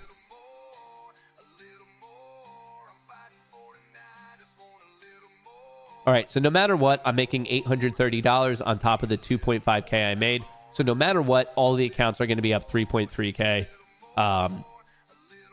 And the reason I'm not locking it in here at 1.5, which would put me at 4K, is because what if it just keeps going? So my risk is this recent swing low, no matter what, making $830. Like I said, guaranteed 3.3K per account. I have 8 accounts. That's 25K. Perfect. Awesome. Love it. And then if it keeps going, maybe, just maybe, I make more. But this is that higher low I was telling you about. This, even though we pulled back and no one wants to see it, it is still technically bullish structure. We have higher highs and higher lows. We just made the higher low. Well, technically on the 5 minute, you'd have to wait 3 minutes for this bar to close, but probably this is going to be a higher low. Mag 7 still is not improving. SPY is starting to improve. It's just a question of how much will it improve. I want this delta to keep pushing. I want puts to get puked. I want people to buy calls, but we're going to find out.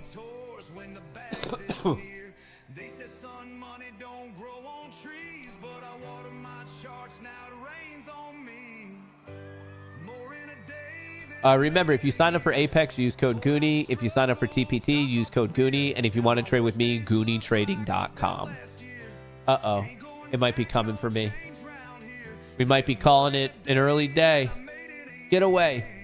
Get away. Get away from me. Get away. It's getting awfully close. I don't like it. It's getting awfully handsy with my stop position. Get away from me. Is it going to hold 50?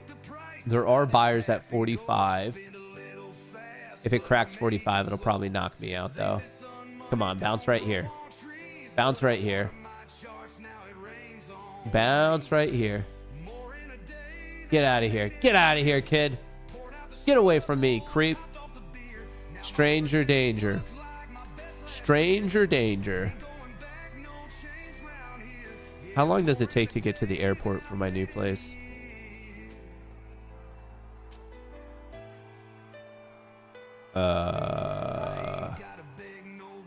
That's not bad.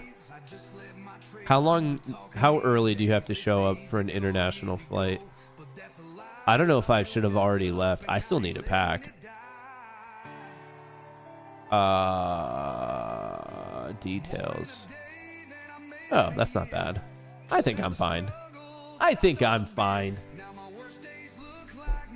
Get away from me, creep. Yeah, it's not so good. Failed recovery. This might be a higher low, though. If it can take out 87, that's a higher low. That's not a bad trade. Come on. Nice little higher low. I just want the breakout of 87 and then the recapture of 100, which was that big technical breakout level.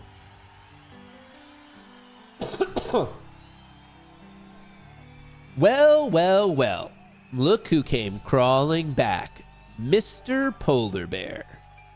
Where are you going? I'm going to Toronto. I'm going to be in Rumble's offices tomorrow for their earnings. So we're going to do some streams from their studio. And also we're doing a sit-down interview with the founder, CEO, and chairman of Rumble, Mr. Chris Pavlovsky.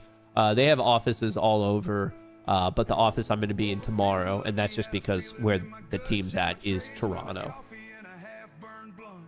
So after this, I'm taking my money and I'm going to switch it over to Canadian dollars. Monopoly money. He's leaving us. Are you streaming in the morning? Yep, I'm still streaming. They have like full-fledged creator studio, so I'm streaming. Matt doesn't give a fuck. I try to act cool as if I don't, but in reality, I give many, many fucks. So, 'tis the curse of being old Mateo. 'Tis the curse. I try to act cool. Like, I don't care. I don't give a shit. When in reality, I give many, many shits. some would say that I have bowel issues based on how many shits I give.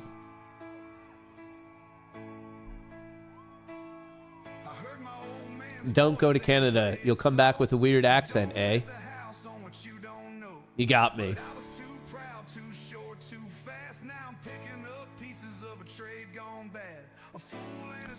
Today's stream is sponsored by water.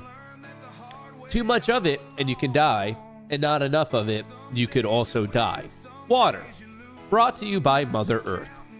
It's been around for 100 million years, and it's going to be around for 100 million more. There's three major forms of water: liquid, gas, and hard, aka ice, which is also vernacular for diamonds, which oddly enough are also solid. Not to get confused with the solid form of water, though. Long on water, dude. Fuck yeah, long on water. Brought to you by oxygen and its two hydrogen pals. Chemical structure, H2O. Chemical weight, I want to say 18, if I believe my high school chemistry teacher. I think oxygen is 16 and hydrogens are 1 each, so I think it weighs 18.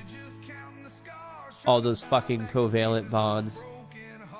Yo, whoever invented covalent bonds can fuck off. What a fucking nerd. Dude, imagine being so into chemistry that you, like, invented covalent bonds. Like, what a fucking nerd. I don't know much in this world, but I can guarantee you whoever invented covalent bonds never degenerately bet their entire account on, like, max position NASDAQ. I guarantee you. God? I don't think she did it. I don't think she would have ever degenerately bet her entire account.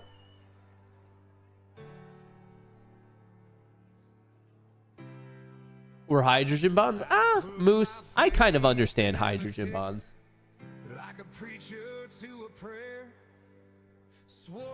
Good morning. Are we still going down? Not today.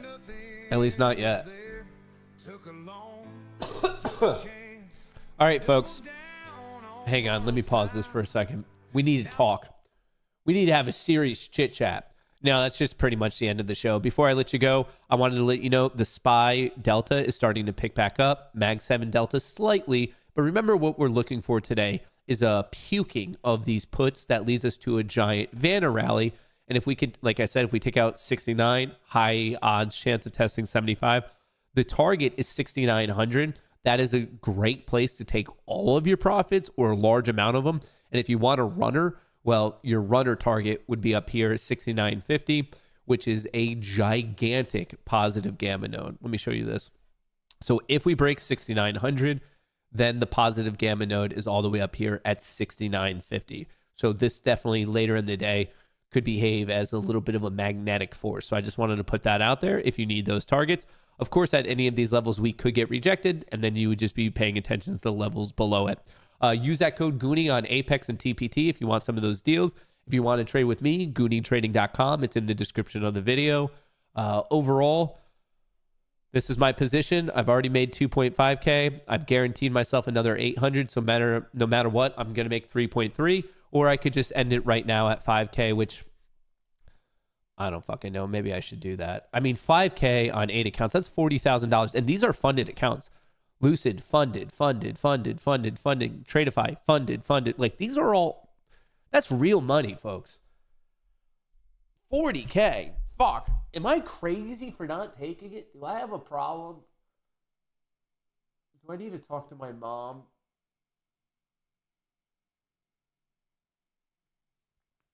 My mom watched the show yesterday and she texted me that I sound like shit. That's the state of my family affairs. She's like, caught a little bit of your show. You look and sound like shit. Thanks, Mom. Moms always have such a way with words. They really do. They really just have a way to make you feel better about everything. Yeah, Mama Kohrs calls it how she sees it. Yeah, Mama Kohrs don't give a shit. Where do you think I got it from? It's genetic. She just calls it how she sees it. She puts it straight out there. For all I know, she might be watching right now, and she might have the exact same opinion. Anyway, folks, no matter how this ends, the worst case scenario is going to be 3.3. Maybe it goes higher. This is actually gearing up to be one of my better funded gains ever individual. So that's actually kind of sick.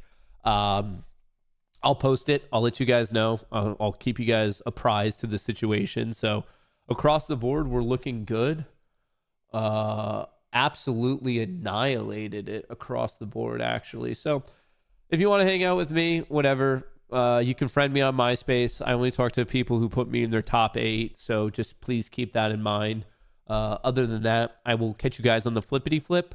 We are going to be streaming from Canada, so I just want to put that out there that we're still going to be doing our show. It's just going to be in a different location, and then we're going to be doing a specialty sit-down interview with the CEO of Rumble tomorrow evening, Mr. Chris Pavlovsky. So I hope to see you guys there, and if not, I hope to see you later.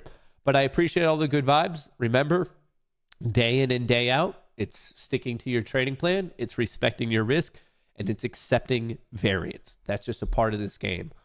Just don't let yourself get tilted and get fucked up. So that's what I have for you guys. Once again, thank you for all the good vibes. If you have any questions, you can reach out to me on Goonie Trading. There's a contact form if you have any questions, comments, or concerns. And other than that, I'll catch you guys on the flippity flip. Thank you. Bye.